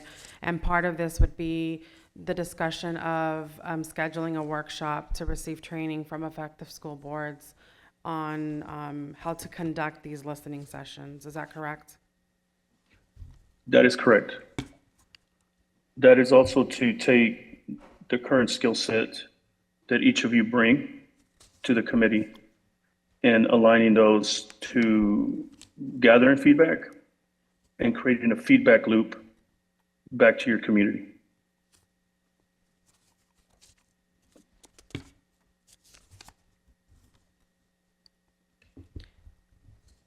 Committeeman Gonell. Thank you, Madam Chair. I'm not sure if I'm skipping to the end here, but my question is more about the implications of a school committee approval vote. I don't believe, and correct me if I'm wrong, I don't believe at any point we were consulted over this plan as as a body, as a governing body, as a board. I could be wrong. Given that we were not consulted, I know I did not provide feedback. The way I view this is as a, for lack of a better term, a mandate imposed by the state, by DESE, or a list of recommended deliverables, perhaps, but it didn't come from us. And so I'm afraid that by taking a vote, an up or down vote on approving this plan, are we implying that this is our plan? Because if that is the case, I would not agree. And it doesn't mean that I don't support the plan. By no means am I saying I don't support the plan. I just don't want to give off the impression that this was developed or co-created by us and Effective Schools. That's my experience. That's my perspective. Please correct me if I'm wrong, but that's been my understanding of this plan. Thank you. Cinto, so this work plan was put together based off of interviews that were conducted by Rodney, AJ, and yourself. Yes, ma'am. So we all engaged in interviews with effective school boards, and where we provided feedback and a series of questions were asked, we answered those questions, and from that, they came up with this work plan based on the needs of our committee. That's correct. So I guess my question would be then, if we approve and say yes, are we implying that we were part of the creation of this plan? Or are we just saying Effective Schools created this plan based on our feedback and we approve? And we're adopting. And we're okay, so is it the latter? We're adopting. Okay, thank you. So it's not implying that we create, it was created for us based on the feedback we provided through interview. And we're adopting this work plan so that we can govern effectively Thank you. through coaching, and that's gonna come with community forums. But there is a workshop that I think I brought up that needs to be scheduled very, very soon.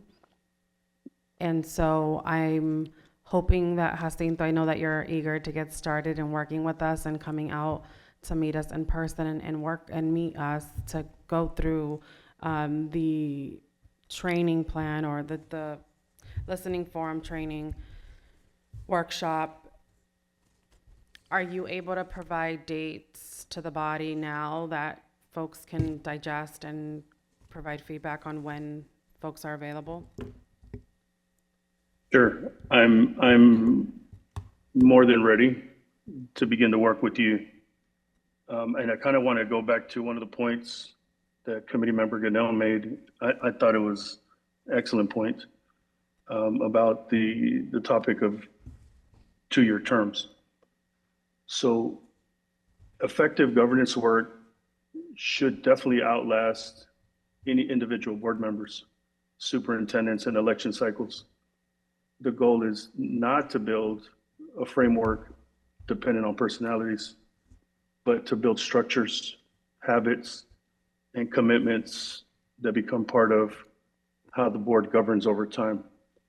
And so one of the ways that boards protect continuity is, as you learned, it's by establishing clear goals, guardrails, monitoring systems, timelines, and governance practices that are documented and they're public and they're embedded into the board's operating structure. That way, future board members, committee members can inherit a system rather than having to restart the work from scratch. And so it's the reason that I'm ready and willing to come and meet you, work with you, support you to engage your community. And there's really 2 ways that we separate the conversation. One is community engagement and one is community outreach. There are attempts to bring constituents into your spaces. And we also encourage you to go to people where they're already gathering. That includes students, teachers, parents, guardians, stakeholders. And so that's the process that we want to embark on. And also, one more note to Committee Member Ganell's points. We will do everything we can to support you in staying as closely aligned to the timeline. And we also understand that whirlwinds may enter your boardroom.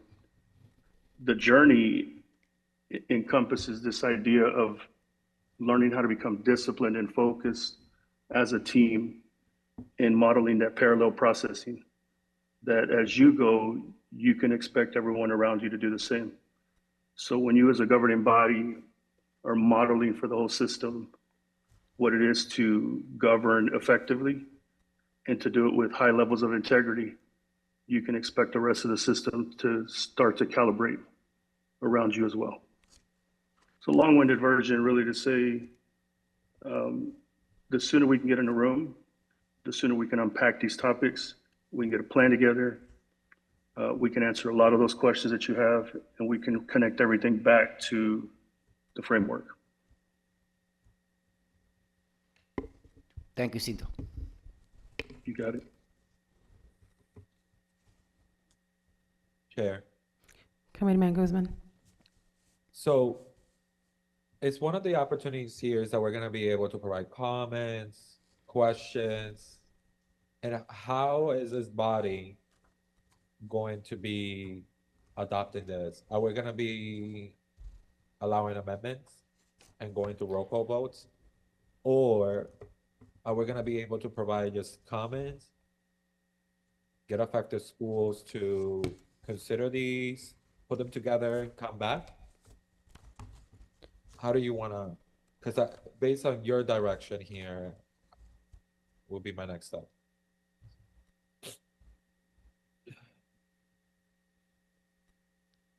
Cinto? Was that for me? Yes. Sorry. I can give you my understanding from, this is amendable. This is not, and Jacinto, you can correct me. This is something, it's in development. It's amendable. It's not something that's Bible. It's to keep us structured and moving forward and governing effectively. But we should be able to, this is our work. We own this. Effective Schools is just here to coach us through this work. So we should be able to provide them feedback based on what we have before us. And while the agenda item does say approval or adoption of the work plan, it does not mean that it has to be adopted today, and that should not impede us from moving forward with the workshop that needs to take place. If that makes folks feel more comfortable. Cinto, any thoughts? Yeah, for sure. One, I'd say I highly encourage anyone who has thoughts, ideas, to reach out to myself, Rodney, and AJ. Even just say myself. I absolutely welcome your feedback, your thoughts. I'll also say that continuity is actually strengthened through implementation and not postponement. So the more the board operationalizes the work now, the harder it becomes for momentum to disappear later. I'm a big student of a book called 21.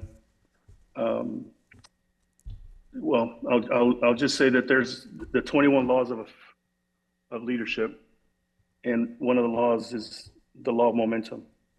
And so I'm concerned that if we go longer without getting in a room to begin to work, we could lose some momentum. And so I agree with Vice Chair. If you want to wait and visit with me and give us feedback or get in a room and figure out what the timeline should look like, I would ask that we at a minimum schedule a workshop to begin to tackle some of the items in there that we're no doubt gonna have to work on anyway. Thank you, Jacinto. And that was, Chair, that was essentially like what I'm trying to figure out because I have amendments, I have opposition to certain things on this.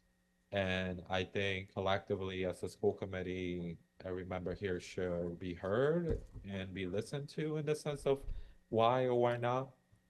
And the only power that we have is sort of roll call amendments. So I don't know if you want me to start talking about these amendments and these particular questions. And I also want to clarify if the receiver's gone. The receiver's still here. I'm still here. In case the particular question about who's driving this, who's the adopter, I want to just get clear clarification that does the receiver want to see this and have some opportunity to provide her comments before we adopt it, if there's amendments?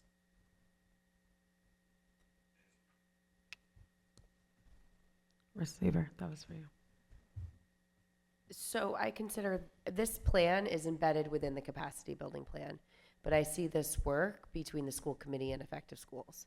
And so I don't see this particular document as a place that needs to receive my particular approval. The work with Effective Schools, I have faith, will be high quality and will move you in the right direction. And moving through this document, whatever iteration it becomes, is embedded within the capacity building plan. There are specific milestones and metrics within the capacity building plan that we'll have conversation about and we'll move through between the specific phases. But again, as I said earlier, this plan is embedded within each of the phases of the capacity building plan because the idea, and as Cinto said, you're continuing to work on your governance to develop the systems and structures throughout. Thank you. So, Chair, one of the first things that I want to ask about the school is on folk and mindset. They have a place where it's a plan regular governance training that includes the entire governance team. I want to seek some clarification on that sort of governance training. Who are they partnering with in order to do that? Because last time I recall, they're not the experts on those fields. Cinto. So I think the question was, when is that training gonna happen? No, who are you partnering with? For governance training, do you have the capacity to train us on governance training? And if not, who is the organization that you will be bringing to the table? Oh, yeah, no, that's definitely myself, Rodney, and AG. Okay, so it looks like I would like some clarification on that because throughout this entire conversation of capacity building, there's sort of a difference of what you guys are doing and what governance sort of training on capacity building is. That is a different process that we would go under. So that's why my question came in on realizing who is that body that will work with you.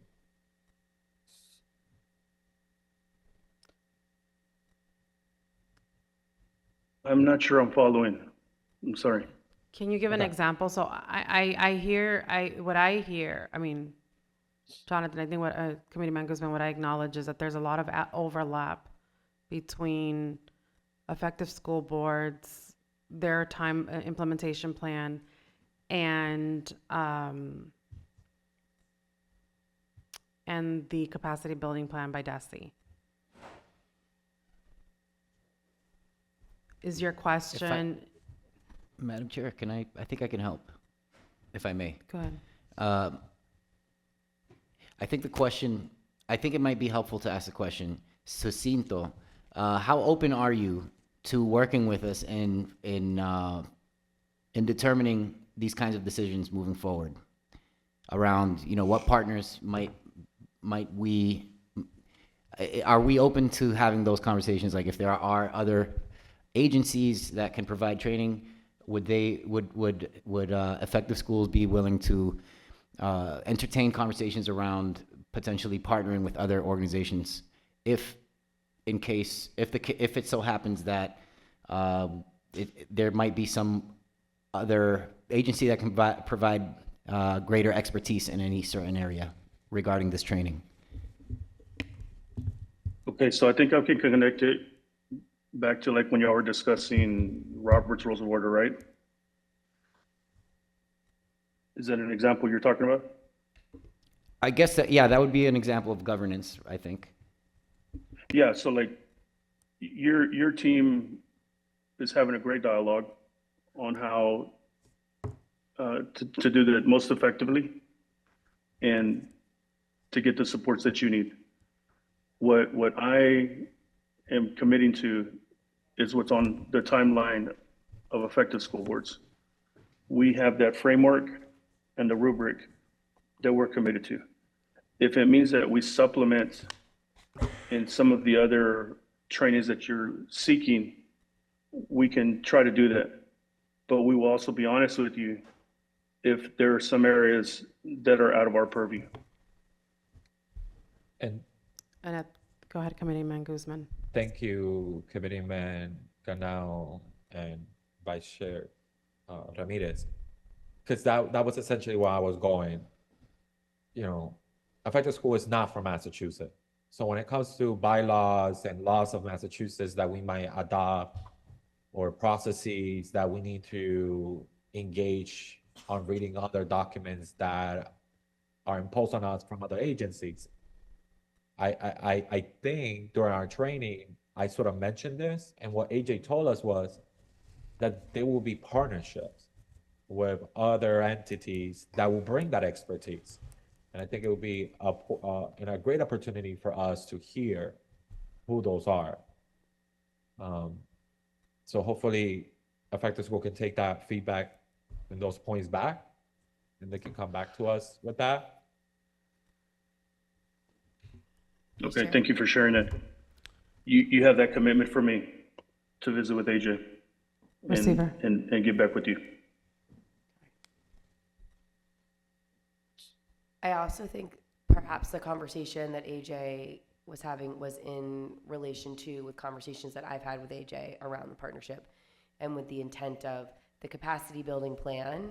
Again, the other document that we reviewed at the last meeting intends for some other specific training related to your governance and topics specific to school departments, like special education, like the budget, like Robert's Rules of Order.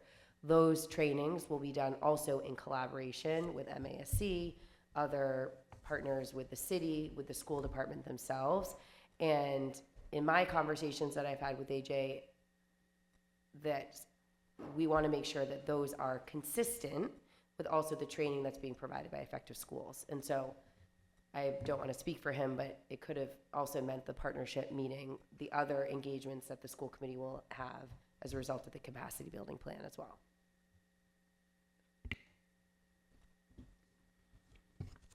Any other comment or seeing anything? Chair. Committeeman Guzman. Thank you, Receiver Wu. The other piece that I want to just hope that the committee entertains is that when we look at this timeline on aligned resources, there's something particularly that says board adopts ethics and conflict of interest statements requiring that board members do not give operational advice to, oh wait, that's not it. Sorry.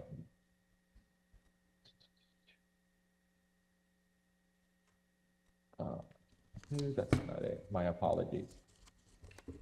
Oh no, Committeeman Guzman, are you looking at the line around adopting an additional ethics commitment? correct. Okay, yeah, I think that's at the bottom of the second page. I found it. Thank you. So it does expand. It was what I was reading. My apologies. So it fully recuses themselves from matters involving campaign contributors or appointers. I think the committee should amend and just strike this because, um, to adopt a blanket policy requiring the board members to recuse themselves from any matter involving individual organization that has made a lawful campaign contribution, with such a policy, while being well intended, it will open a significant unworkable can of worms that can create consequences. And I think our community, our parents, educators, contractors, residents, lawfully participate to democratic process and constantly provide small contributions. And there's also a lot of organizations in our community and where members from this board sit as board members or engage in. So under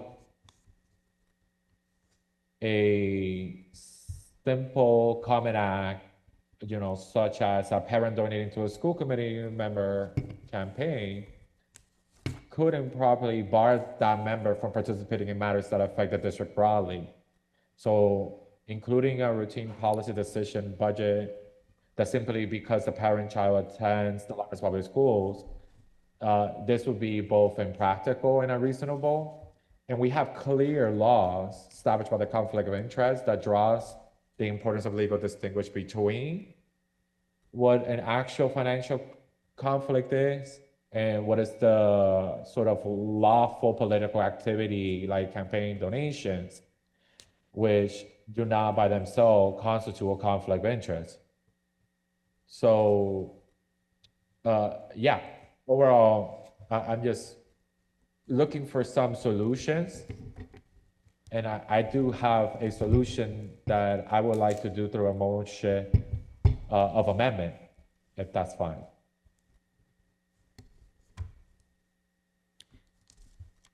So, understanding you're looking to amend under align resources, adopt an ethics and conflict of interest statement. Yes. So, Cinto, I mean, we don't have that statement before us to amend anything. I mean, we just have a task, right? Or aligning resources, but we don't really know what the statement states. That's correct. And so if you have the effective school board's framework nearby or in an inbox, you're going to notice that as we try to move along the self-evaluation, when we get to the section of effective focus on improving student outcome, that column would be worth 15 points. Now, the conversation we're going to have will come at that time, and we can definitely address it at that time, or even beforehand. Chair. Committeeman Guzman.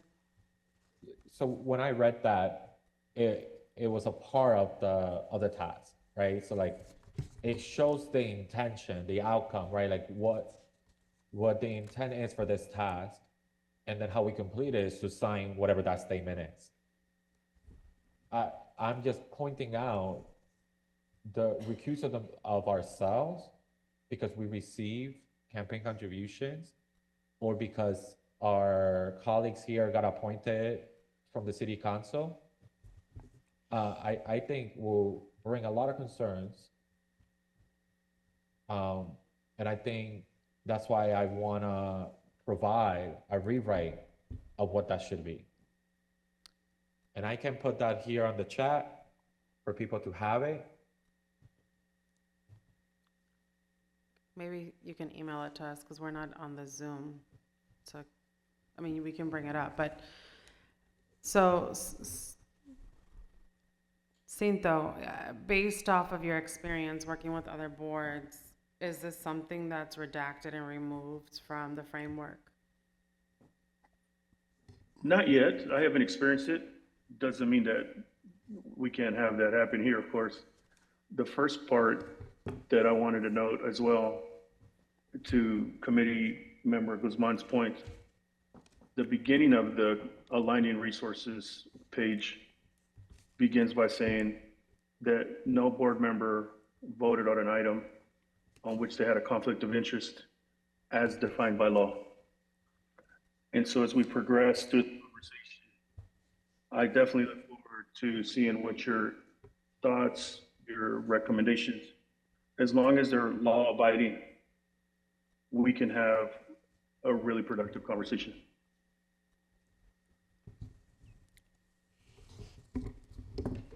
Chair, I have a question. Committeeman Gano. I think for me, I don't, I'm trying to figure out the importance of making such a decision at this moment. And I think maybe this question might help us determine that. If we take a vote, up or down vote, and approve this, is that binding? Does that mean we have to do every single bullet point on this plan has to be achieved and completed? Is that what we're saying, are we saying this is a plan, this is a framework that we will use as a guide? And I think that's a question for Cinto. Yeah, I'll invite you to look at page 3 of the document that we sent you, What? particularly under, Can you says about restate coaching. where you're guiding us to look at? sure, it's on the implementation timeline. And I believe it's going to be your 3rd page, and there's a blue letters that say about coaching. It's about a couple of sentences, but if I could ask someone to read that section for us. Okay, there we go.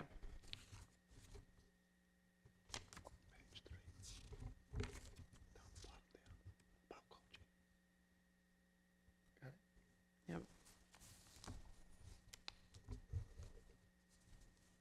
Could I ask someone to read it out loud for us? Go ahead, Committeeman Suriel. Is it the about coaching section? The about coaching, yes. About coaching. While coaches may provide examples of effective deliverables, structures, or practices drawn from research and experience, it is the board's responsibility to determine its priorities, adopt its policies, and make final governance decisions. Coaches do not act on behalf of the board, do not substitute their judgment for that of elected officials, and do not relieve the board of accountability for results. Coaching support exists to build the board's capacity to govern effectively, not to govern for it. Accountability for accomplishing the work in this timeline rests with the governing team. Is that helpful? So what I hear with that, Chair, through you, that I'm Committeeman. hearing Santo say, it's like, make a decision as a board, they will provide a recommendation, give us their expertise, but we're driving the truck. And that's why I think that's a sticky situation when we are looking to adopt something and we're making sort of a commitment, because I see this as a commitment when we adopt this, to sort of create a ethical conflict of interest statement that is different from already established laws. And I did email everybody sort of this idea, and I'm gonna read it onto the record. Is the board adopts and affirms compliance with the ethics, conflict of interest, and governance standards already established under the laws, including 268A, and applicable education and governance statutes.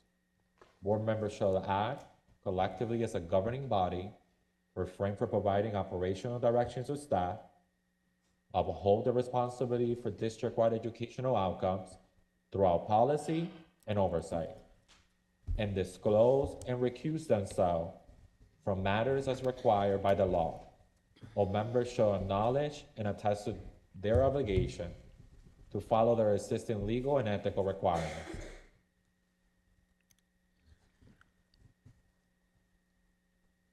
So I have a question. I want to just defer this. I want to move over to like the receiver. So we are working with Effective Schools. And this is based off of a question that Committeeman Gonell made. Is this a requirement? And we attended training in March, sorry. A 2-day training where we made a commitment to this work. We committed to this work. We sat together for 18 hours.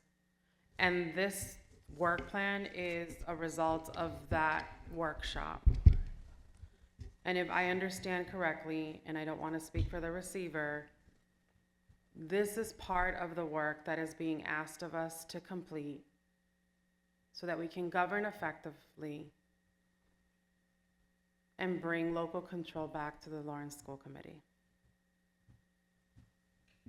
That's correct. It's one piece of the larger picture. So when the commissioner starts to evaluate us as a body, not individually, one of the items is the completion, and one of the, not the, and the receiver corrects me if I'm wrong, evaluators or input that you guys will seek is from Effective Schools?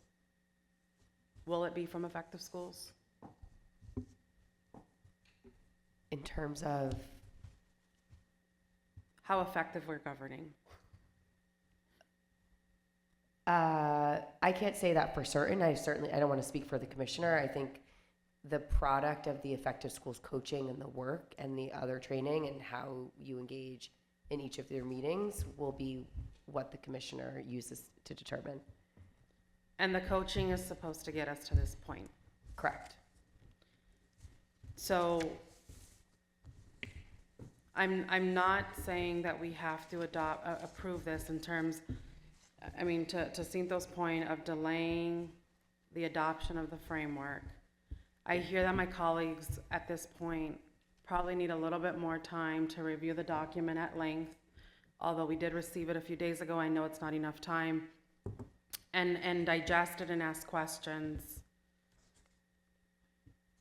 I don't think it stops us from sitting in a room with Cinto in the next couple of weeks. Correct, Chair. Cinto? Committeeman Guzman. So I hear what you're saying. It's not about, at least for me, it's not that I'm not ready to ask. I have tons of questions because I came in to have a conversation, to provide edits, adopt them one by one, put them on the table for consideration for the entire board, and have this conversation, and sort of give this okay for Effective School to start working on this with us, right? So while the receiver is providing comments on the importance of this, I want to just remind, because this is why I keep asking this question, we are driving this, and we have to feel comfortable on what we're adopting and ask the right questions on how things will be accomplished so that we feel comfortable. And if we need to provide amendments, I think this is the space. I don't think members would like me to have a conversation with AJ and then you receiving a document with different changes because he had a conversation with me. Madam Chair, I'm sorry, go ahead. Committeeman Armano. Thank you, Madam Chair. I don't want to overthink this document, but I just want to state for the record, I would be prepared to approve this or give its blessing as a roadmap, which is what I think it is. It's a system. We hired a consultant that is giving us the best practices from all of their expertise over the years. They're giving us or offering us a roadmap for training. It's got activities, deliverables, but it's not a policy that we're adopting. So I think because we've agreed to listen to the consultants thus far, I think we got some advice that we shouldn't delay a commitment to try this roadmap out. And if we have to alter it along the way, like any training, we'll learn things from it. It may change.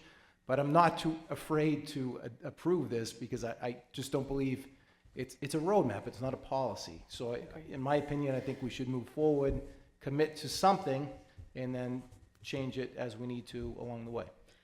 Cinto, can you just speak to, Committeeman Gonell, I'll get to you in a second, more than a second. Can you speak to other boards and changes that occurred throughout the timeline once they adopt your framework? Absolutely.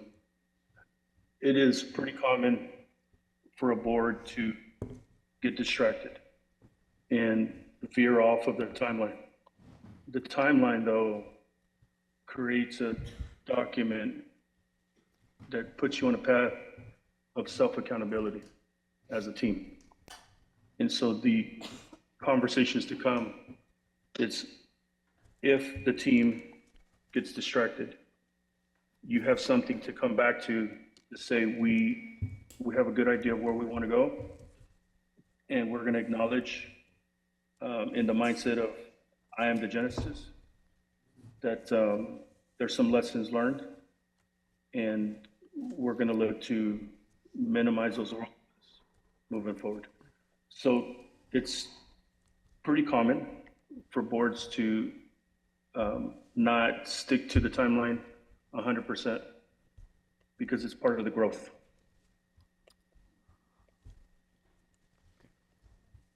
Madam Chair, if I may. Committeeman Gonell. I just want to quickly say that I want to express the opinion that I don't think it would be wise to adopt any language when we don't have the language that we're proposing to replace. So that being said, and also on top of what Cinto just said, it seems like this is a fluid document. It doesn't seem like this is binding. Also echoing with what Committeeman Armano said, I think I want to emphasize it seems like it's a roadmap, and also want to re-emphasize, unless I can compare the language that is proposing to be replaced, I don't feel comfortable taking a vote on proposing language that unless we know what it's going to be replacing. So Cinto, just so I understand, the conflict of interest statement, the norms, this is something that's not just, you're not creating this for us, we're creating this for us, correct? Correct. And what you see throughout the document are checkpoints / milestones. And it's up to you as a governing body when, where, and how you're going to address those. So when it says that the coaches do not act on behalf of the board or substitute our judgment, while the framework denotes that we need to sign a conflict of interest statement, it does not say that they're giving us a conflict of interest statement to sign. It's saying, if I'm interpreting this correctly, that we have to create, essentially, we'll have to create a conflict of interest statement, we'll have to create norms, and vote on them as a body before signing. That's correct. We will not provide that for you. Most boards do that with legal counsel and the board itself. So the conflict of interest statement that I hear Committeeman Guzman's hesitance on that is a document that we would create in conjunction with legal counsel based on the Massachusetts general law, and then decide at that point what we write in this conflict of interest statement and adopting it to sign. Is that correct? That is 100% correct. Again, you are not giving us language. You're not doing this for us. We are doing the work. That's correct. Sorry, I know We that I just keep give- asking the same question, but I just want to make sure that it's clear to my colleagues that while it's noted here, it doesn't mean that we are building everything that's noted here for us. We are building our norms. We are building our capacity to govern. So if we don't adopt this timeline and we want to reconvene to give folks time to review, because I have to, I mean, I'm hearing several messages here. That's fair. I just want to make sure that we as a body understand that there is nothing written for us. There is not a conflict of interest statement written already. We have to build that. Chair, Committeeman Guzman.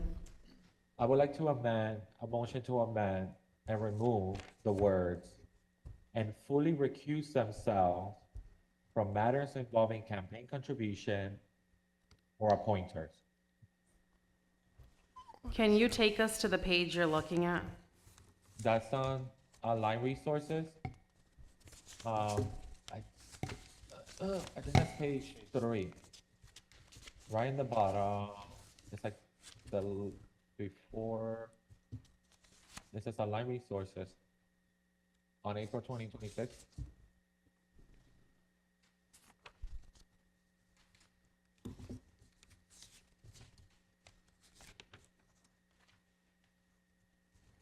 And again, the reason for this is because, to your point, we're gonna build a statement, right? I don't think this should be considered at all. So it shouldn't be here. The law again provides, oh my God, my voice is, provides a precise guidance on when to recusal is required, right? And when disclosures are appropriate. And again, there's many individuals in this committee that are well involved in our community. And for this to even open that can of worms, that can make it into that statement, I would just ask them to consider that.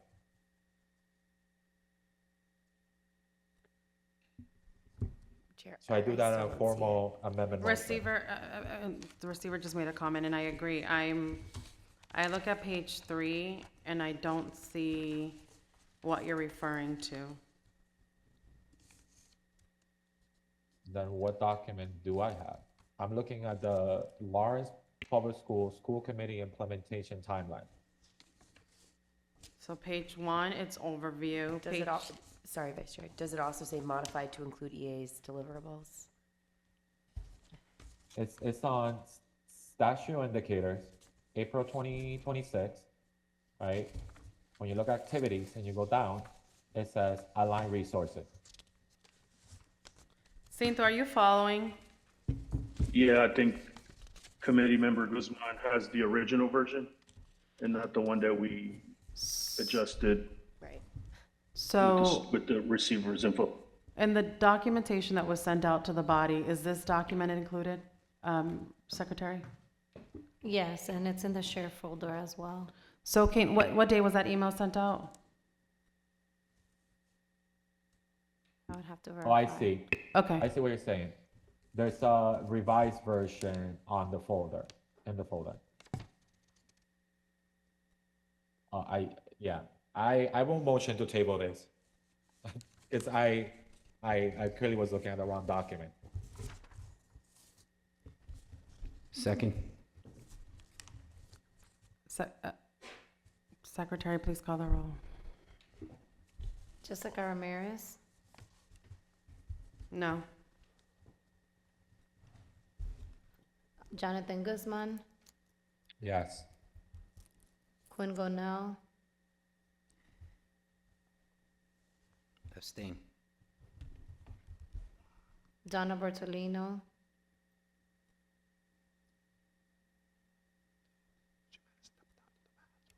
Let me come back to her. Jesus Uriel, No. Michael Armano, No. What's the count? 4 noes and 1 yes and 1 abstain. 3 noes, sorry. 1 yes and 1 abstain. Motion fails. Motion passed, not the table. Motion carries. We have 3. We have only 6 members here. You're We missing. only have 5, so the motion carries. Point of order, the motion failed. So it's still here at the table? It carries, it's three, one abstain, one absent, one yes. If it carries, that means it's table. No, we voted no to not table. The only person that voted to table, secretary, was Committeeman Guzman. Chair, just elevating that the motion failed, so that means the item is still here. If it Correct, carries, it's that not means we tabled. table it. That's, we're saying the same thing backwards. It's not tabled. Okay.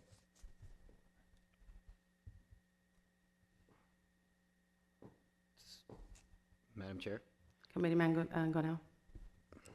will we be voting to approve or? I'll entertain a motion. I motion to approve. Can I get a second? Second. Secretary, call the roll. Yes.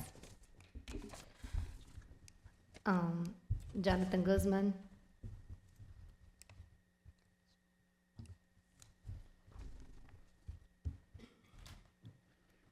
Can you guys hear me? Jonathan Guzman, Abstain. Quinn Gonell, Yes. Donna Bertolino, Yes. Jesus Uriel, Yes. Michael Armano, Yes. Motion carries. So Jacinto, we have adopted this timeline with the understanding that it can change and there can be amendments along the way. With that said, are we able to get some dates in the next couple of days, for the next couple of weeks, as folks do need a plan for this in-person training to go, in terms of, and can you talk to us a little about the workshop? Absolutely. So the first workshop is going to be about how you want to do community engagement and outreach.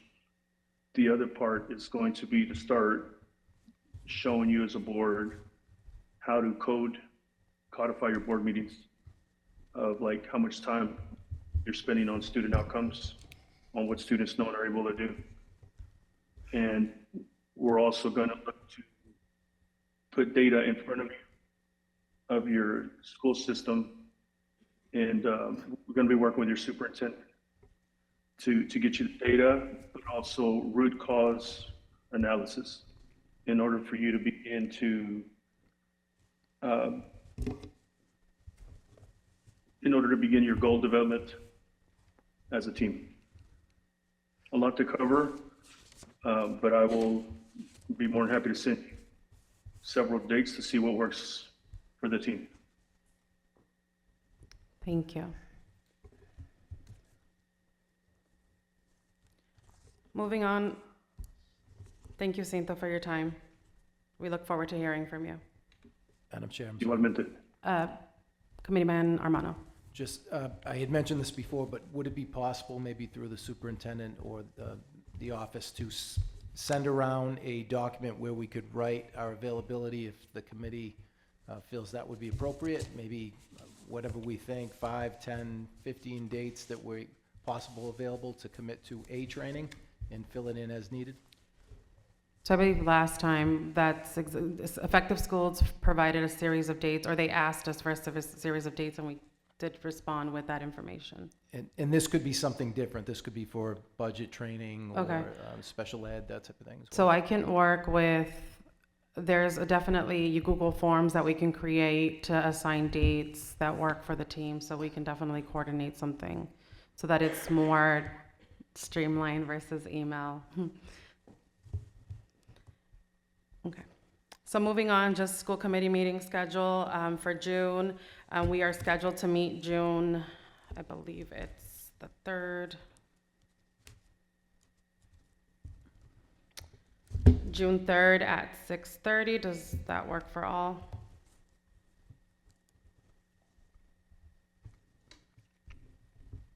Yes. Okay, great. And then summer meetings, understanding that there is some language that I read regarding summer meetings where we would hold off or not meet in the months of July and August, unless there is pressing matters to discuss. One thing that I want to just put out there to the committee as a whole is that we have ongoing work that we have to continue that will require us to meet during the summer months. And I just want to make sure that we all understand that that's a very high possibility. Vice Chair. Receiver. I just have a comment about the future meetings, and not for discussion today, or certainly not for a vote, but I wonder in the future scheduling of meetings, structuring the agenda such that items pertaining directly to the school committee come first, perhaps in its own separate meeting, and then items pertaining to school committee training, capacity building happen subsequently, so that the community has the ability to tune in to items directly related to the school district and performance of the school district, items pertaining to school district activities. And of course, if they want to continue to engage in items related to the capacity building of the school committee, can do so. But the agenda could be structured so that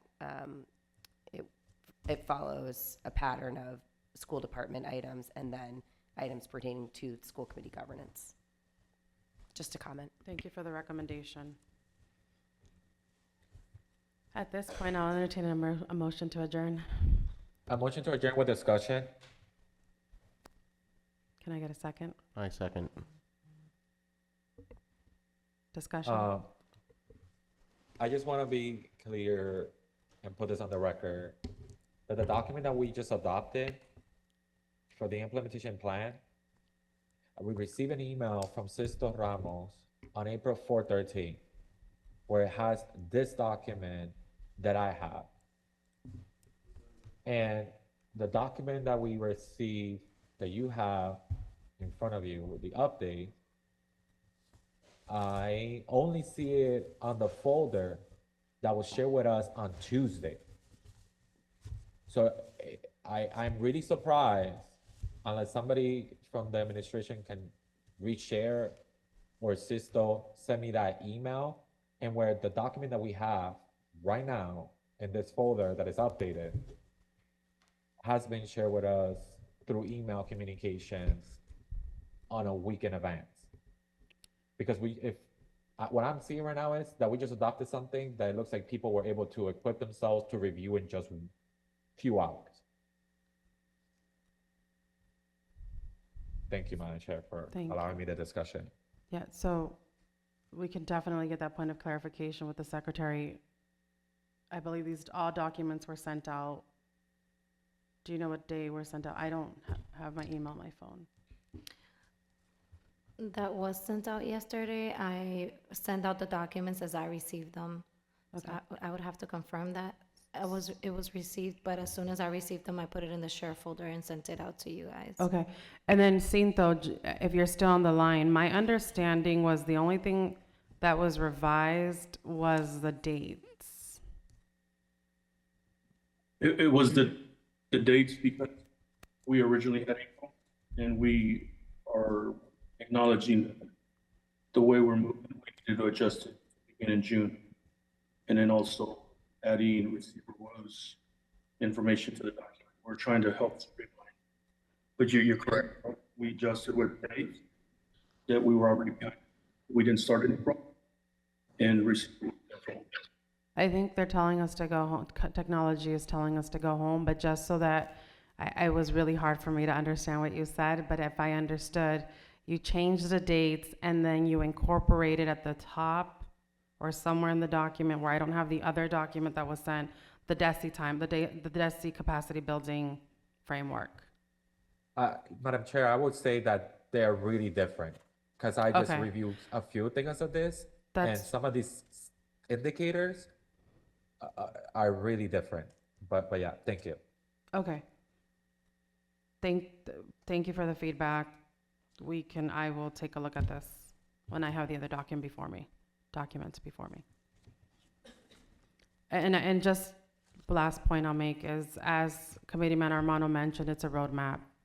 These things can change as we go based on where we are at as a committee and as a body. And those definitely will take a vote and we'll have a discussion on them. Secretary, can you call the roll? Jessica Ramirez, Yes. Jonathan Guzman, Yes. Quinn Gonell. Yes. Donna Bertolino, Yes. Jesus Uriel, Yes. Michael Armano. Yes.